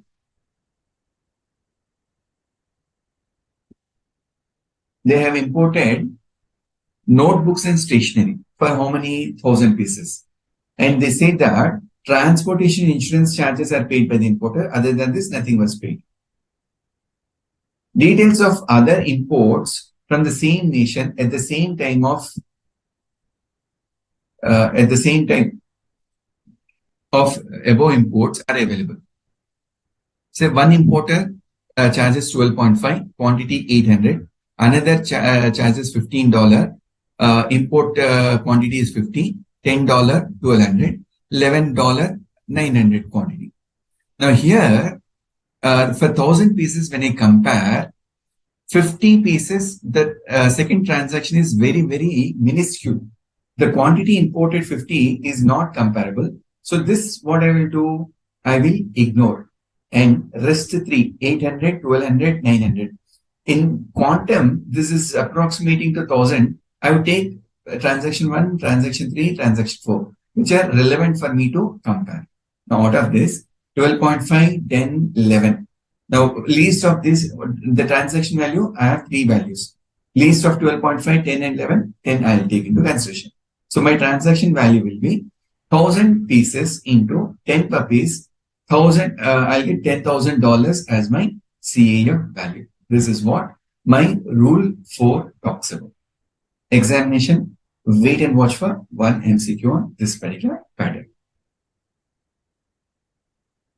Similar goods, all the discussion what we had in rule number 4 is more or less mutatis mutandis applicable for rule number 5 also. Before I start with rule 5, let me see any questions so far. Hope you are understanding, ma'am. No questions, I'll go further.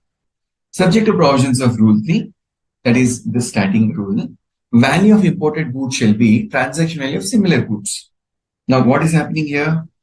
Identical goods are not there. Like example, this Bhakti Trust, they have imported goods. In customs, there is no identical goods for me to examine. Then what I'll do? I'll travel to similar goods. The value of similar goods sold for export to India and imported at or about the same time of goods being valued, I'll take into consideration. Provided that transaction value shall not be the value of goods provisionally assessed, like what we have discussed in rule 4, Radha and Krishna. Radha has got the goods assessed on provisional basis. Krishna cannot do the same of Radha.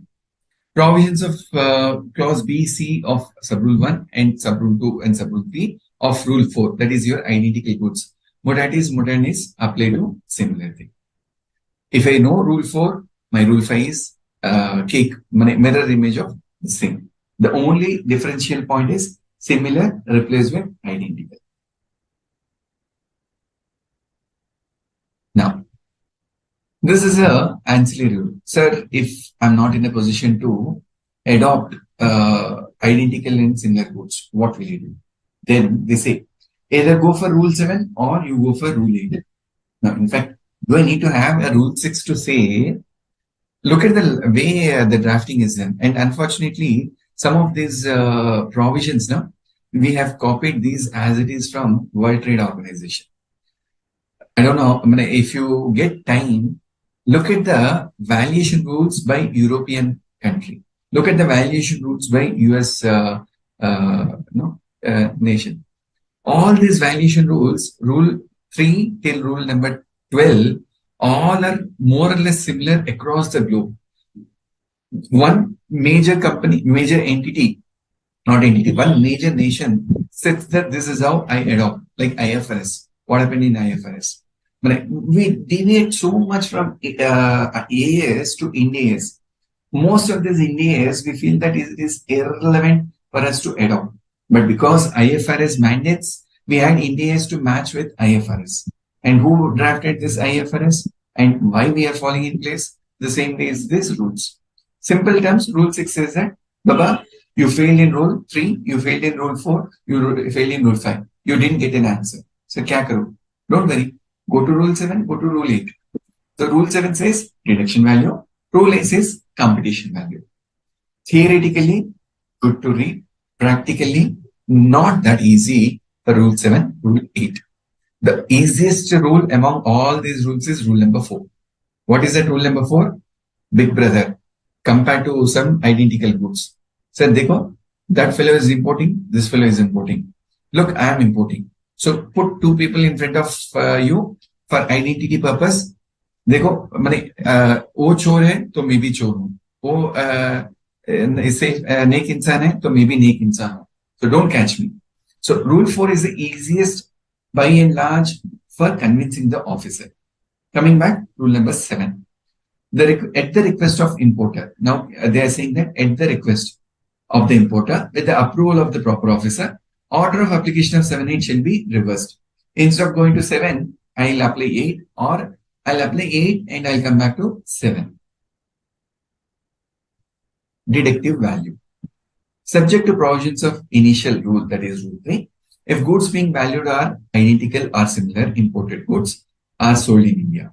So what they're saying, let's do this way. There's a failure of rule 4, rule 5. So why there is a failure of rule 4, rule 5? I gave example of commercial level and quantity. Sir, I have imported one laptop. And if you see all identical and similar goods, they are in 1,000 and lakh pieces. What will I do? So those cases, this rule 7 comes into play. Subject to provisions of rule 3, if the goods being valued are identical or similar goods imported into India. So if there is identical goods in the condition as imported at or about the same time, determination of value is presented. In the condition as imported at or about the same time, which declaration for determination value is presented. The value of imported goods shall be based on unit price at which imported goods are identical or similar goods are sold. So this is my starting point. What they say, you take the imported goods and calculate something called per unit landed price. In the greatest aggregate quantity to persons who are not related to the sellers in India. This aggregate quantity, the term is nothing but, looks very, very high profile term. This is nothing but weighted average. Weighted average. Like I imported 10 items on this day at so-and-so day. I imported 50 items at this rate on so-and-so day. Do nothing. Just multiply and divide by the quantity. You get that aggregate quantity. And by the way, when I'm explaining all these things, minimum 2.5 lakh would be the professional fee charged for the customs valuation. That's the kind of homework goes in this particular valuation. Be a small company, like to start with. So there is a company which starts the activity of nappy pads, or starts with the battery manufacturing, the tablets, or any other stationery. Any company which needs this particular valuation, if you read this rule number 3 to rule number 13, fill the form, get the checklist, go and meet the proper officer, maybe a time of 1.5 to 2 months, you get this particular valuation there. But this is how you have to travel through various aspects. Rule number 7, it says that subject to following deductions in this particular landed price, that is unit price, there are certain deductions permissible. Why deductions? Like example, say Rama has imported wristwatch. Rama has imported a wristwatch, which is of say particular brand. This particular wristwatch is being compared with identical and similar goods. Look at the directions. Commission usually paid or agreed to be paid, or the additions usually made for profits and general expenses. Sir जो unit price आप ले रहे हो ना, उसमें commission है तो please deduct that. Also profits and general expenses. Profits and general expenses. Now, probably a cost audit report can alone give this information. Practically not that easy. So they're saying that please deduct commission. Please deduct profit and general admin expenses in connection with sales in India of imported goods, if it is included. The usual cost of transport and insurance, T&I, to be excluded. Customs duty and other duties and taxes payable in India by reason of importation of the sale of goods. So any case, if any duties are paid in India, included in this unit price, so all these three, they are asking us, please exclude, please exclude. So Rama, being a small fellow, he imports one watch for his personal use. But when I compare the identical goods, it's all in a commercial level at a higher scale. So all these expenses which are not relevant for Rama can be allowed as a deduction. That's why this name is called deductive value method. Failure to find identical or similar goods, where this poor boy Rama cannot find any similar or identical goods at the same time at which the declaration of DOB, determination of value, is presented, based on the unit price at which imported goods or identical goods or similar goods are sold in India at the price earliest date of after importation, but before expiry of 90 days, please wait and watch and get some value. That means, say, 13th August 2023, Rama has imported this watch. Now he has to present this for customs officer to pay customs duty. Because it is a free of cost, it is having identical goods. So what he will do? Sir, please take any identical goods and do the valuation.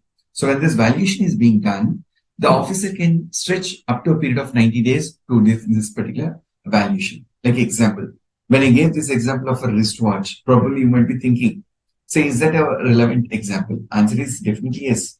Let's take example of a branded watch and not name the brand. Assuming the watch is worth 15 lakhs. 15 lakhs. When this watch is imported, now it is given as a gift. Unless the customs duty is paid, it cannot be permissible into India. So then I have to go based on these rules. Then, sir, 90 days I have waited, I cannot find. Then what they say, if value shall be based on unit price at which imported goods after further processing are sold in India, find out the greatest aggregate quantity. If those goods are processed in India, imported and processed, after processing it is being sold, then find that particular value and compare that particular value. In such data, again, so this is a theory, as I said, these are all good to read as English. When you get out of the field, Google does not help you. From where you can find a manufacturer who processes the imported goods at that point in scale and which can be called as identical goods. In such determination, due allowance shall be made for the deductions made in previous. Sir, rule 7, I fail. I don't get an answer. Then I'll go for computation value method. Let me see any dots. No dots. I'll come to rule number 8, which is called computation value method. Why I'm coming to rule 8? Rule 4, I fail. Rule 5, I fail. Rule 7, deduction. Sir, I'm not getting anything. Then do one thing called computation. Now to do this computation, it is like this. Say, Rolls-Royce manufacturer comes and says, sits in front of you. Say, Shailesh or Namrata or Mansa, whoever it is. Rolls-Royce comes and says, look, please give me the cost of manufacture. Please give me the cost of manufacture. Now, to give something called as cost of manufacture, you should have the utmost data. How many brands you have manufactured, how many goods you have imported, how many variants you have, what is the closing stock, what is the overheads, what is the absorption rate, what is the standard cost. No, all this information should be made available to find the landed cost. Now, that is the complexity in rule number 8. In simple, let us understand what rule 8 says. Compute the value, which shall be sum of cost, like starting point, cost of material fabrication processing, the starting point. Then amount of profit of general expenses, profit and general expenses. They usually reflected in the sale of goods of the same class of goods, which are made in the country of exportation. Then cost of value of other expenses, which are prescribed in rule number 10, sub rule number 2. Now, this rule 10 is one important rule. Examination, 2 marks will be tested for valuation when we solve a particular problem. Let's wait for rule number 10. If rule 8, I don't have the data. Like example, when Rolls-Royce have come for valuation, you've asked for 15 items. Only 2 items are made available to you. What is the 2 items? One is profit and loss account. Second is balance sheet. Beyond this, don't ask me anything. Then I'll come to the residual method. Residual method as a general method where the value of imported goods cannot be ascertained in any of the previous rules. Using the reasonable means consistent with the principles of and general provisions. General GAN. The principles adopted Rule 3 to Rule 8 and the general discipline in any of the above provisions read with Section 14, the value shall be determined. Value so determined shall not exceed. What do they say? You compute the value. As a proper officer, you compute the value.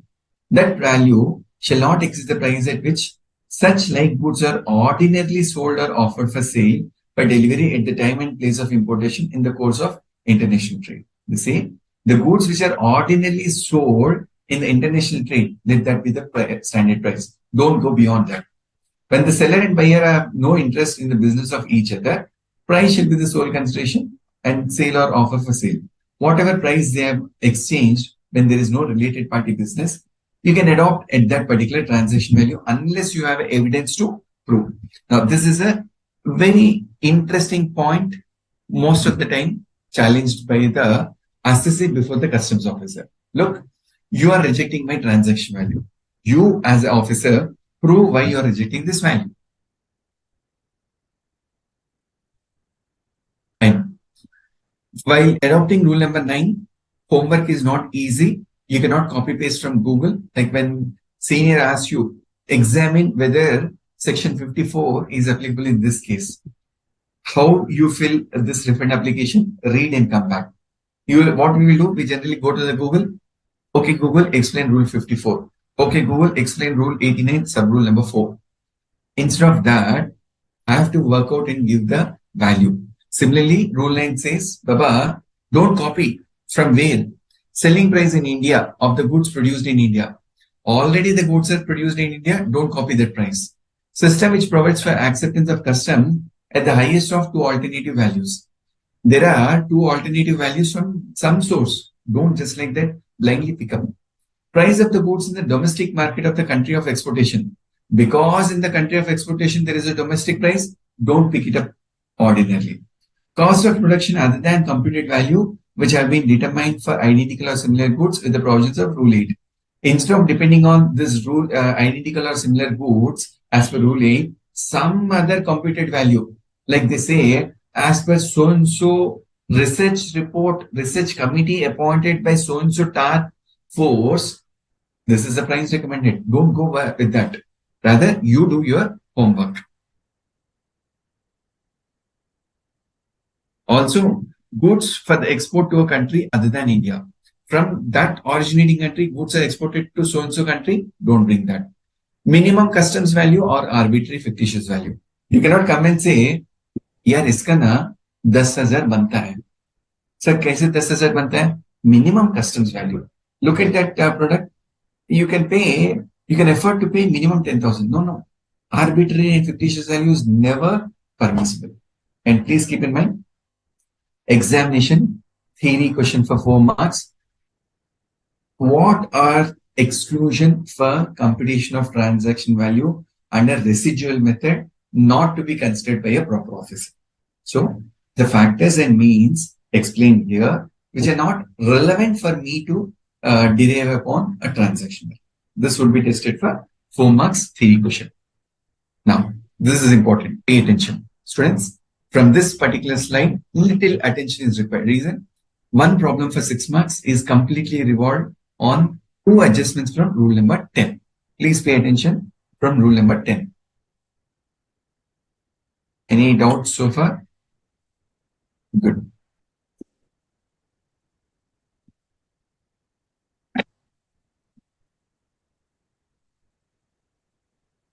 Please pay attention. Very important. Rule number 10. At least 2 adjustments we can expect from this.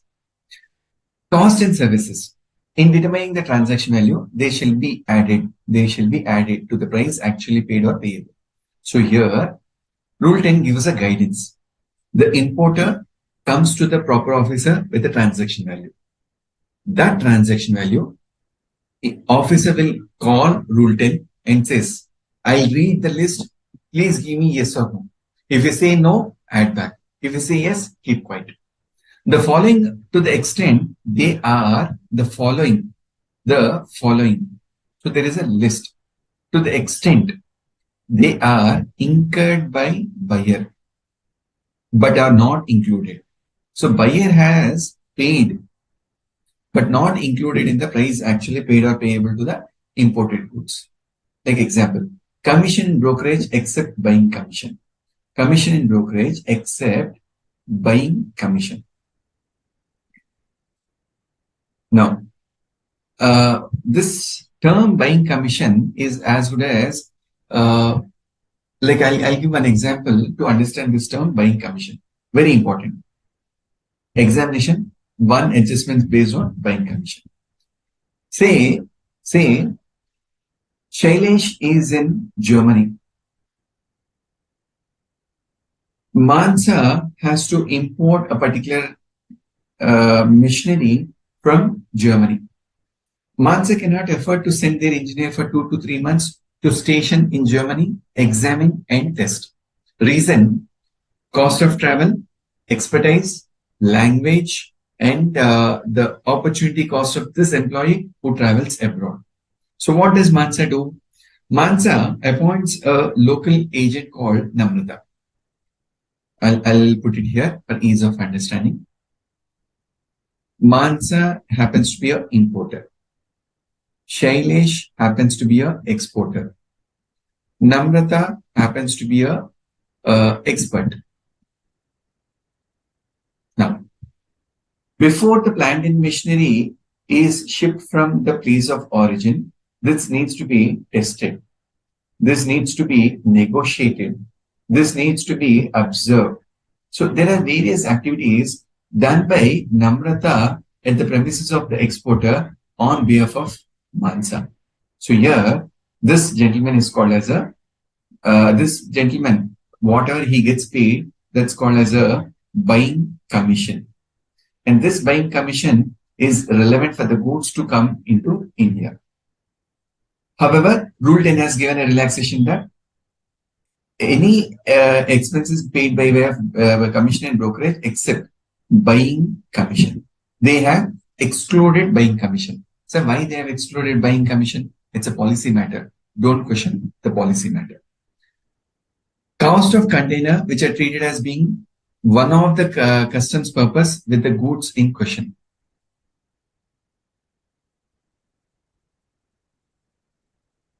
Let me just explain this. The cost of container which are treated as being one for customs purpose with the goods. Underline with the goods in terms packing material. So here, container is used as a packing material, which is treated as, for the customs purpose, it is treated with goods in question. So if there is a container, not packing material actually, I wouldn't say as a packing material, it is a container, it is used to carry the goods. So if the container is treated at par with the goods, that also has to be added back to the value of goods. One example to give you to understand. If you look at a thread, like for sewing purpose, for your what you call knitting the shirt, I need to have a thread. The thread will be rolled on a particular cylinder that's called as a container. So that is packed in a container which is relevant for the commodity. Then I have to take care of the containers. Similarly, packing material. Top of that, any packing material is there, that also should be used. Packing for labor or material. So buying commission not to be included. Container to be included. Packing, cost of packing whether for labor or material to be taken into consideration. Then the value of apportioned or as appropriate on following goods and services when supplied directly or indirectly by the buyer, free of charge at reduced cost. This is covered under section 15 of GST law, 15 subsection 2. Mansa, you referred this provision a point in time. All these aspects which are forming part of 15 subsection 2, like material component, tools, dyes, molds, material consumed in the production, engineering, development work, etc. All this incurred by the buyer on behalf of the seller. and exclusion. Last point. Mansa, your question in the beginning of the session is answered here. Engineering development work, artwork, design work, plans, sketches undertaken elsewhere than in India and necessary for the production of the import goods. Any works done in India are excluded. Any works done in India are excluded. Rest all to be included. So this is what my rule number 10 talks about. Royalty license fee, all of us are aware, this needs to be incurred. To the imported goods, buyer is required to pay directly or indirectly as a condition of sale being valued to the extent such royalty and fee are not included in the price actually paid or payable. Value of any part of the proceeds.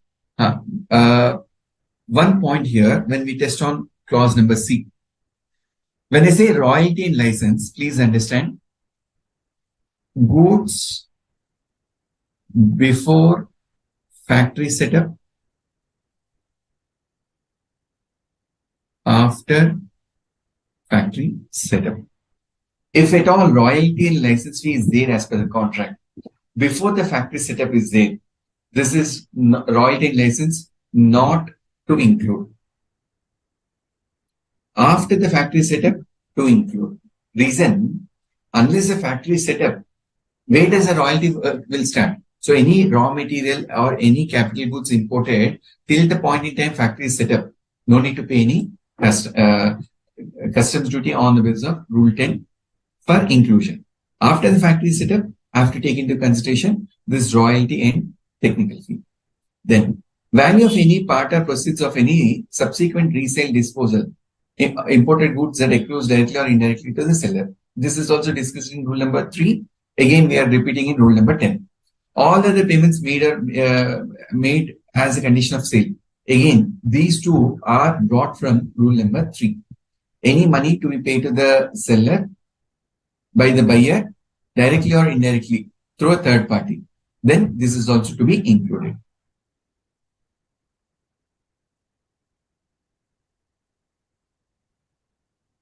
For the purpose of section 14, the transaction value and rules they made here under, value of imported goods shall be value of such goods and shall include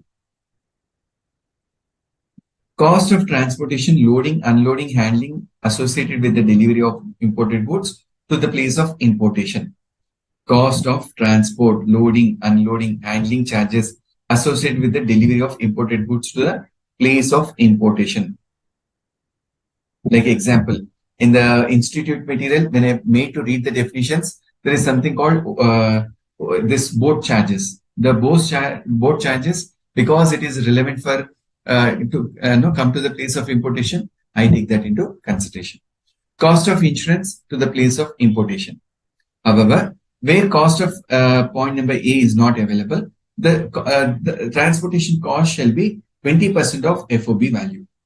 20% of FOB value for cost of transport, loading, unloading, etc. Where cost referred to insurance is not available, it shall be 1.125% of FOB value. Examination, 2 marks is a weightage in a problem of 6 to 8 marks in a from this particular slide. Please understand, examination, they will be testing this 20% of FOB value, 1.125% of FOB value. I'll take one problem to make you understand how this computation is done. In case of goods imported by A, where the cost referred to in clause A is ascertainable, such cost shall not exceed 20% of FOB value of goods. Again, examination, 1-2 marks adjustment on the basis of this slide. This particular provision says that only in case of goods imported by A, cost referred to in A, that is in relation to transportation, such cost shall not exceed 20% of FOB value.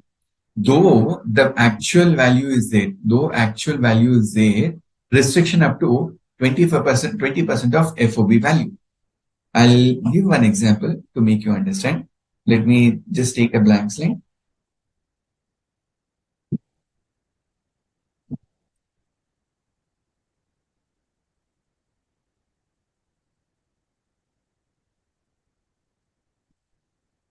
Say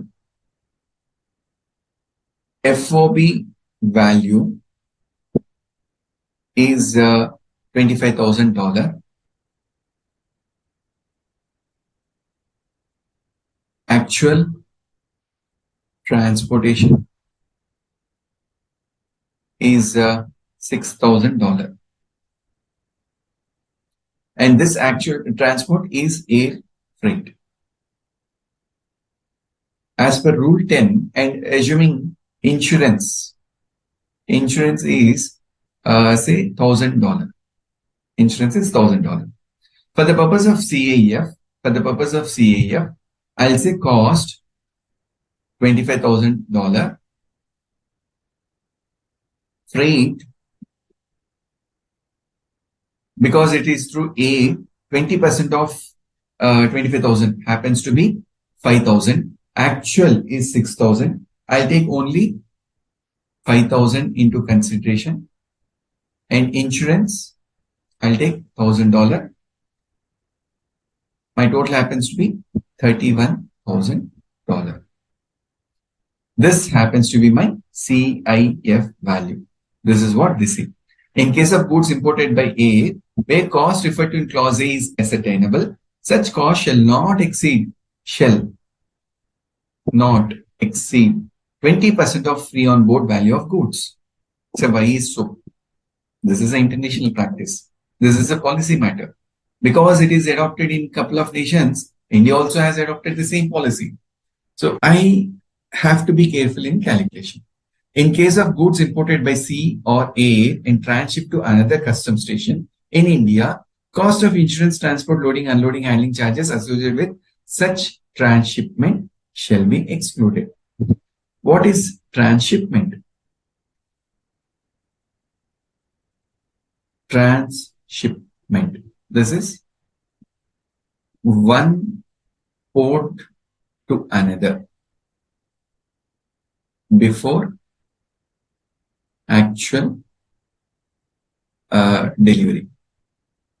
Example, say the material have come to Kandla port. There was no sufficient space. This has come to, say, Vizag. There is no sufficient space. It has finally come to Kochi. Or probably, like this is my, this is first point of unloading. This is my second point of unloading. This is my third point of unloading. So any transport insurance from Kandla to Vizag, Vizag to Kochi shall be excluded. So in the problem, they will mention for the purpose of insurance and freight, they'll say the cost of insurance and freight transship in India. The concept of freight transship in India. This element I need to set aside because Rule 10 says that because it is within India, I need not take that into consideration. Explanation: cost of transportation of imported goods referred in clause A includes the ship demurrage charges and chartered vessel charges. I'll take you through one problem to explain this method of computation. Problem number 4. Value of goods imported on CAF basis. From given information, compute. I did this calculation just for ease of understanding. Hope you are able to see my screen. Amount in dollars. Value of goods imported on CAF basis. $5,600. Insurance paid $180. Freight charge incurred till place of importation. My freight actual payment is $1,300. Cost of design paid by the importer included in CAF value $450. Date of arrival of aircraft 15th June 21. On that day, rate of duty is 12%, exchange rate is 78, date of filing bill of entry is 30th June 21. On that day, rate of duty is 18%, exchange rate is 76 per dollar. Now, from these two information, date of arrival, date of filing of bill of entry. My arrival is on 15th June. My bill of entry is filed on 30th June. As per section 15, rate of duty, what is relevant? 30th June. On 30th June, what is the rate of duty available? 18%. So 18% is my rate of duty for computation of basic customs duty. Now, for the purpose of conversion rate, what is the date relevant? Date on which bill of entry is filed is relevant. So here, I have two conversion rates. One is on 78, another is on 76. Because bill of entry is filed on 30th June, my conversion rate is 76 per dollar. This is what I need to understand.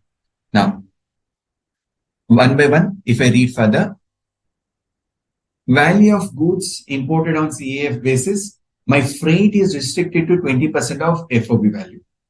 Examination, majority students in a confidence, which is called overconfidence, they calculate 20% on 5,600. Please keep in mind, 20% rule 10 says on FOB. What they have given here, 5,600 is CIF. From CIF, if I want to travel back to FOB, what I will do?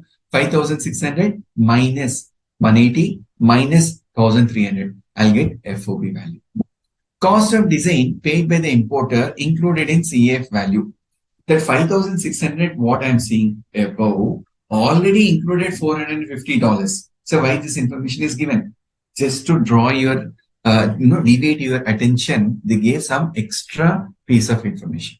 So please keep in mind, this 560, what you are seeing here, this 560 already includes this 450. So should I need to do anything here? Nothing to be done. Just ignore and watch. Coming back now.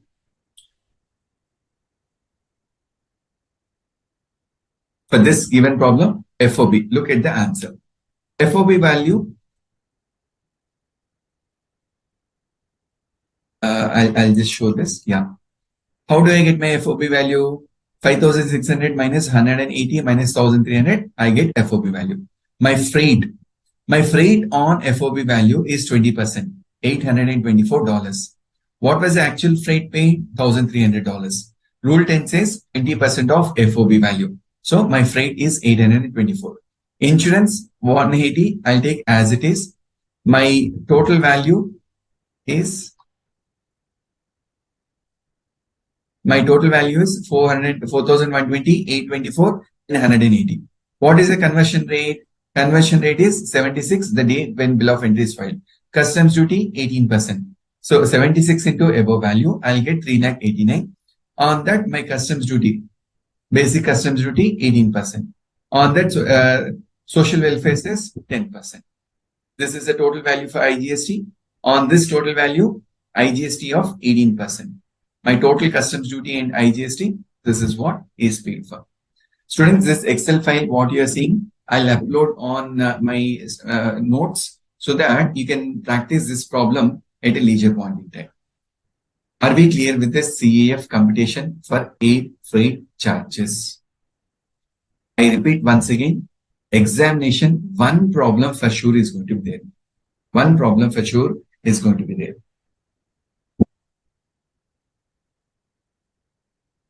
Mans is asking one question. I think it is connected with Rule 10, that inclusion bias commission. Expert is from Germany. Maybe from Germany, maybe from India, Mansa. As long as I say bias commission, that is excluded from rule number 10. And again, if you ask, sir, why is this alone excluded? Policy matter. Because it is there as a trade practice international-wide, we are also adopting that. Cost of design is to be deducted. Now, Mans is asking this question. I need not deduct this thing. My cost is relevant for FOB.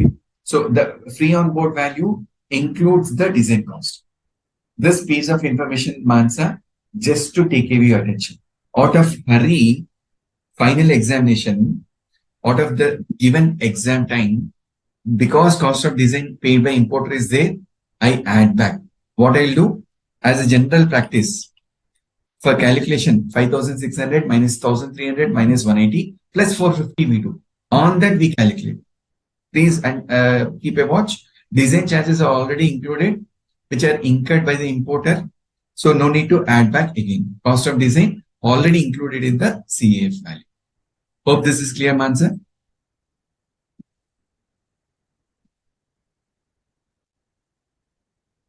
Then, Rule 11 is a general declaration. See, it's like taking oath. How many, if you file GSTR 1, GSTR 3B, end of the GSTR 1, there is a checkbox. What we do? We select the name of the person and click the checkbox, attach DSC. Or we click the checkbox and click for OTP validation, written is file.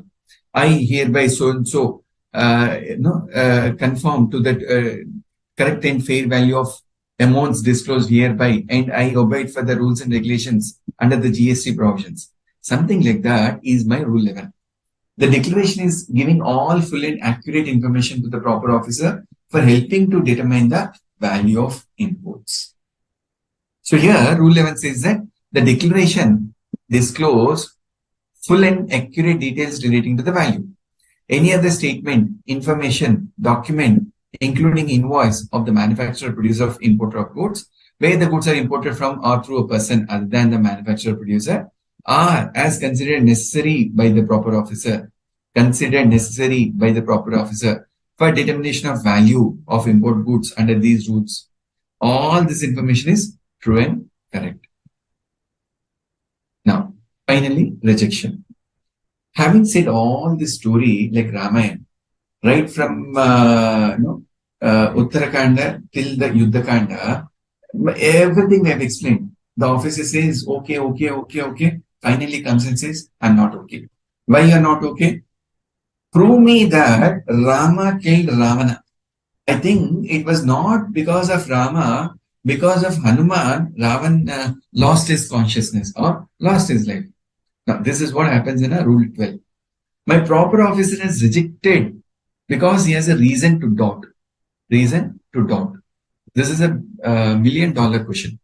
So he has to explain in detail. Baba, you explained Rule 3. I don't agree. You explained Rule 4. I don't think it is identical. You explained Rule 5. Similar. I don't think it is similar. You traveled me to Rule 7 to deduct something. I don't think it should be deducted. You made me to do a Rule 8 computation, but the information what you gave is incomplete.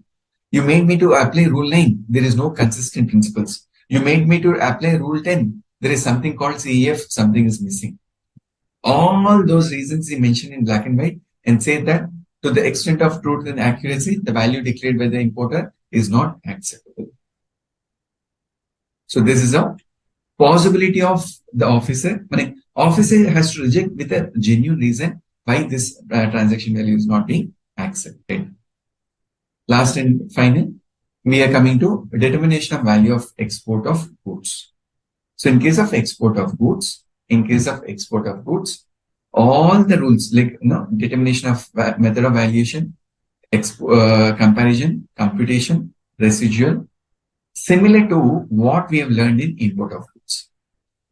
Method of valuation, whatever value is given by the exporter, where there is no related party, where the price is not influenced, the price is the sole consideration, that should be accepted.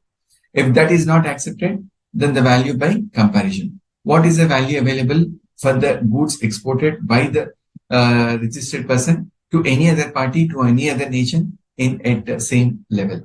If that is not available, proper officer can do the computation at his own on the basis of given information by the exporter. Last, residual method. In line with the common principles and practices, this is the base with which the proper officer says, I'm going to calculate the value. And as per import, declaration given by exporter. Rejection, generally we don't see any reason why proper officer. This is a standard rule we have adopted. There is no reason why a proper officer is going to reject. In case if proper officer is going to reject, he'll mention what is the reason believed for him to reject that particular value. Let me see any questions before we wind up.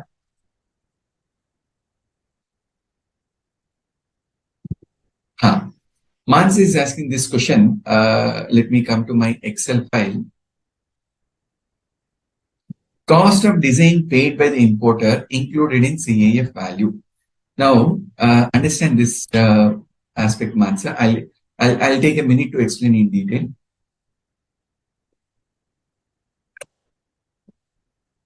When I was talking about design charges, erection, design, installation, any other related work other than in India, the probably the machinery which is being developed, the product which is being supplied, that needs a design.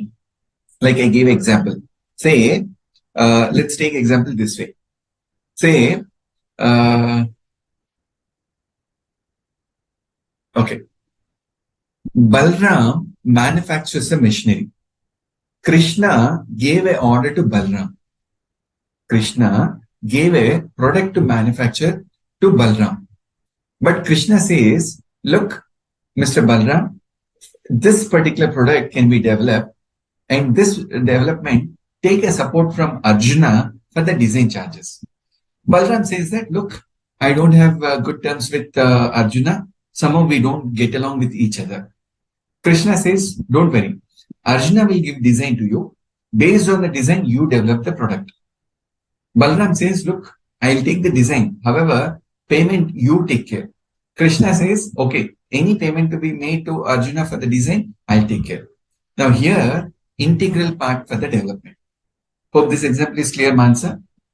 Three party, Krishna, Balram and Arjuna. Krishna gave an order for developing a product to Mr. Balram. And Krishna gave instruction, design to be taken from Arjuna. Balram says, no, I'm not going to contact Mr. Arjuna. So this design given by Arjuna to Balram, Krishna made the payment for this transaction.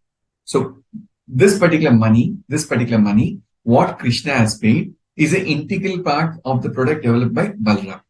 And that integral part generally should be factored in CAF cost. In this example, what I have explained to you, cost of design paid by the importer. This is nothing but the money to be incurred by the manufacturer.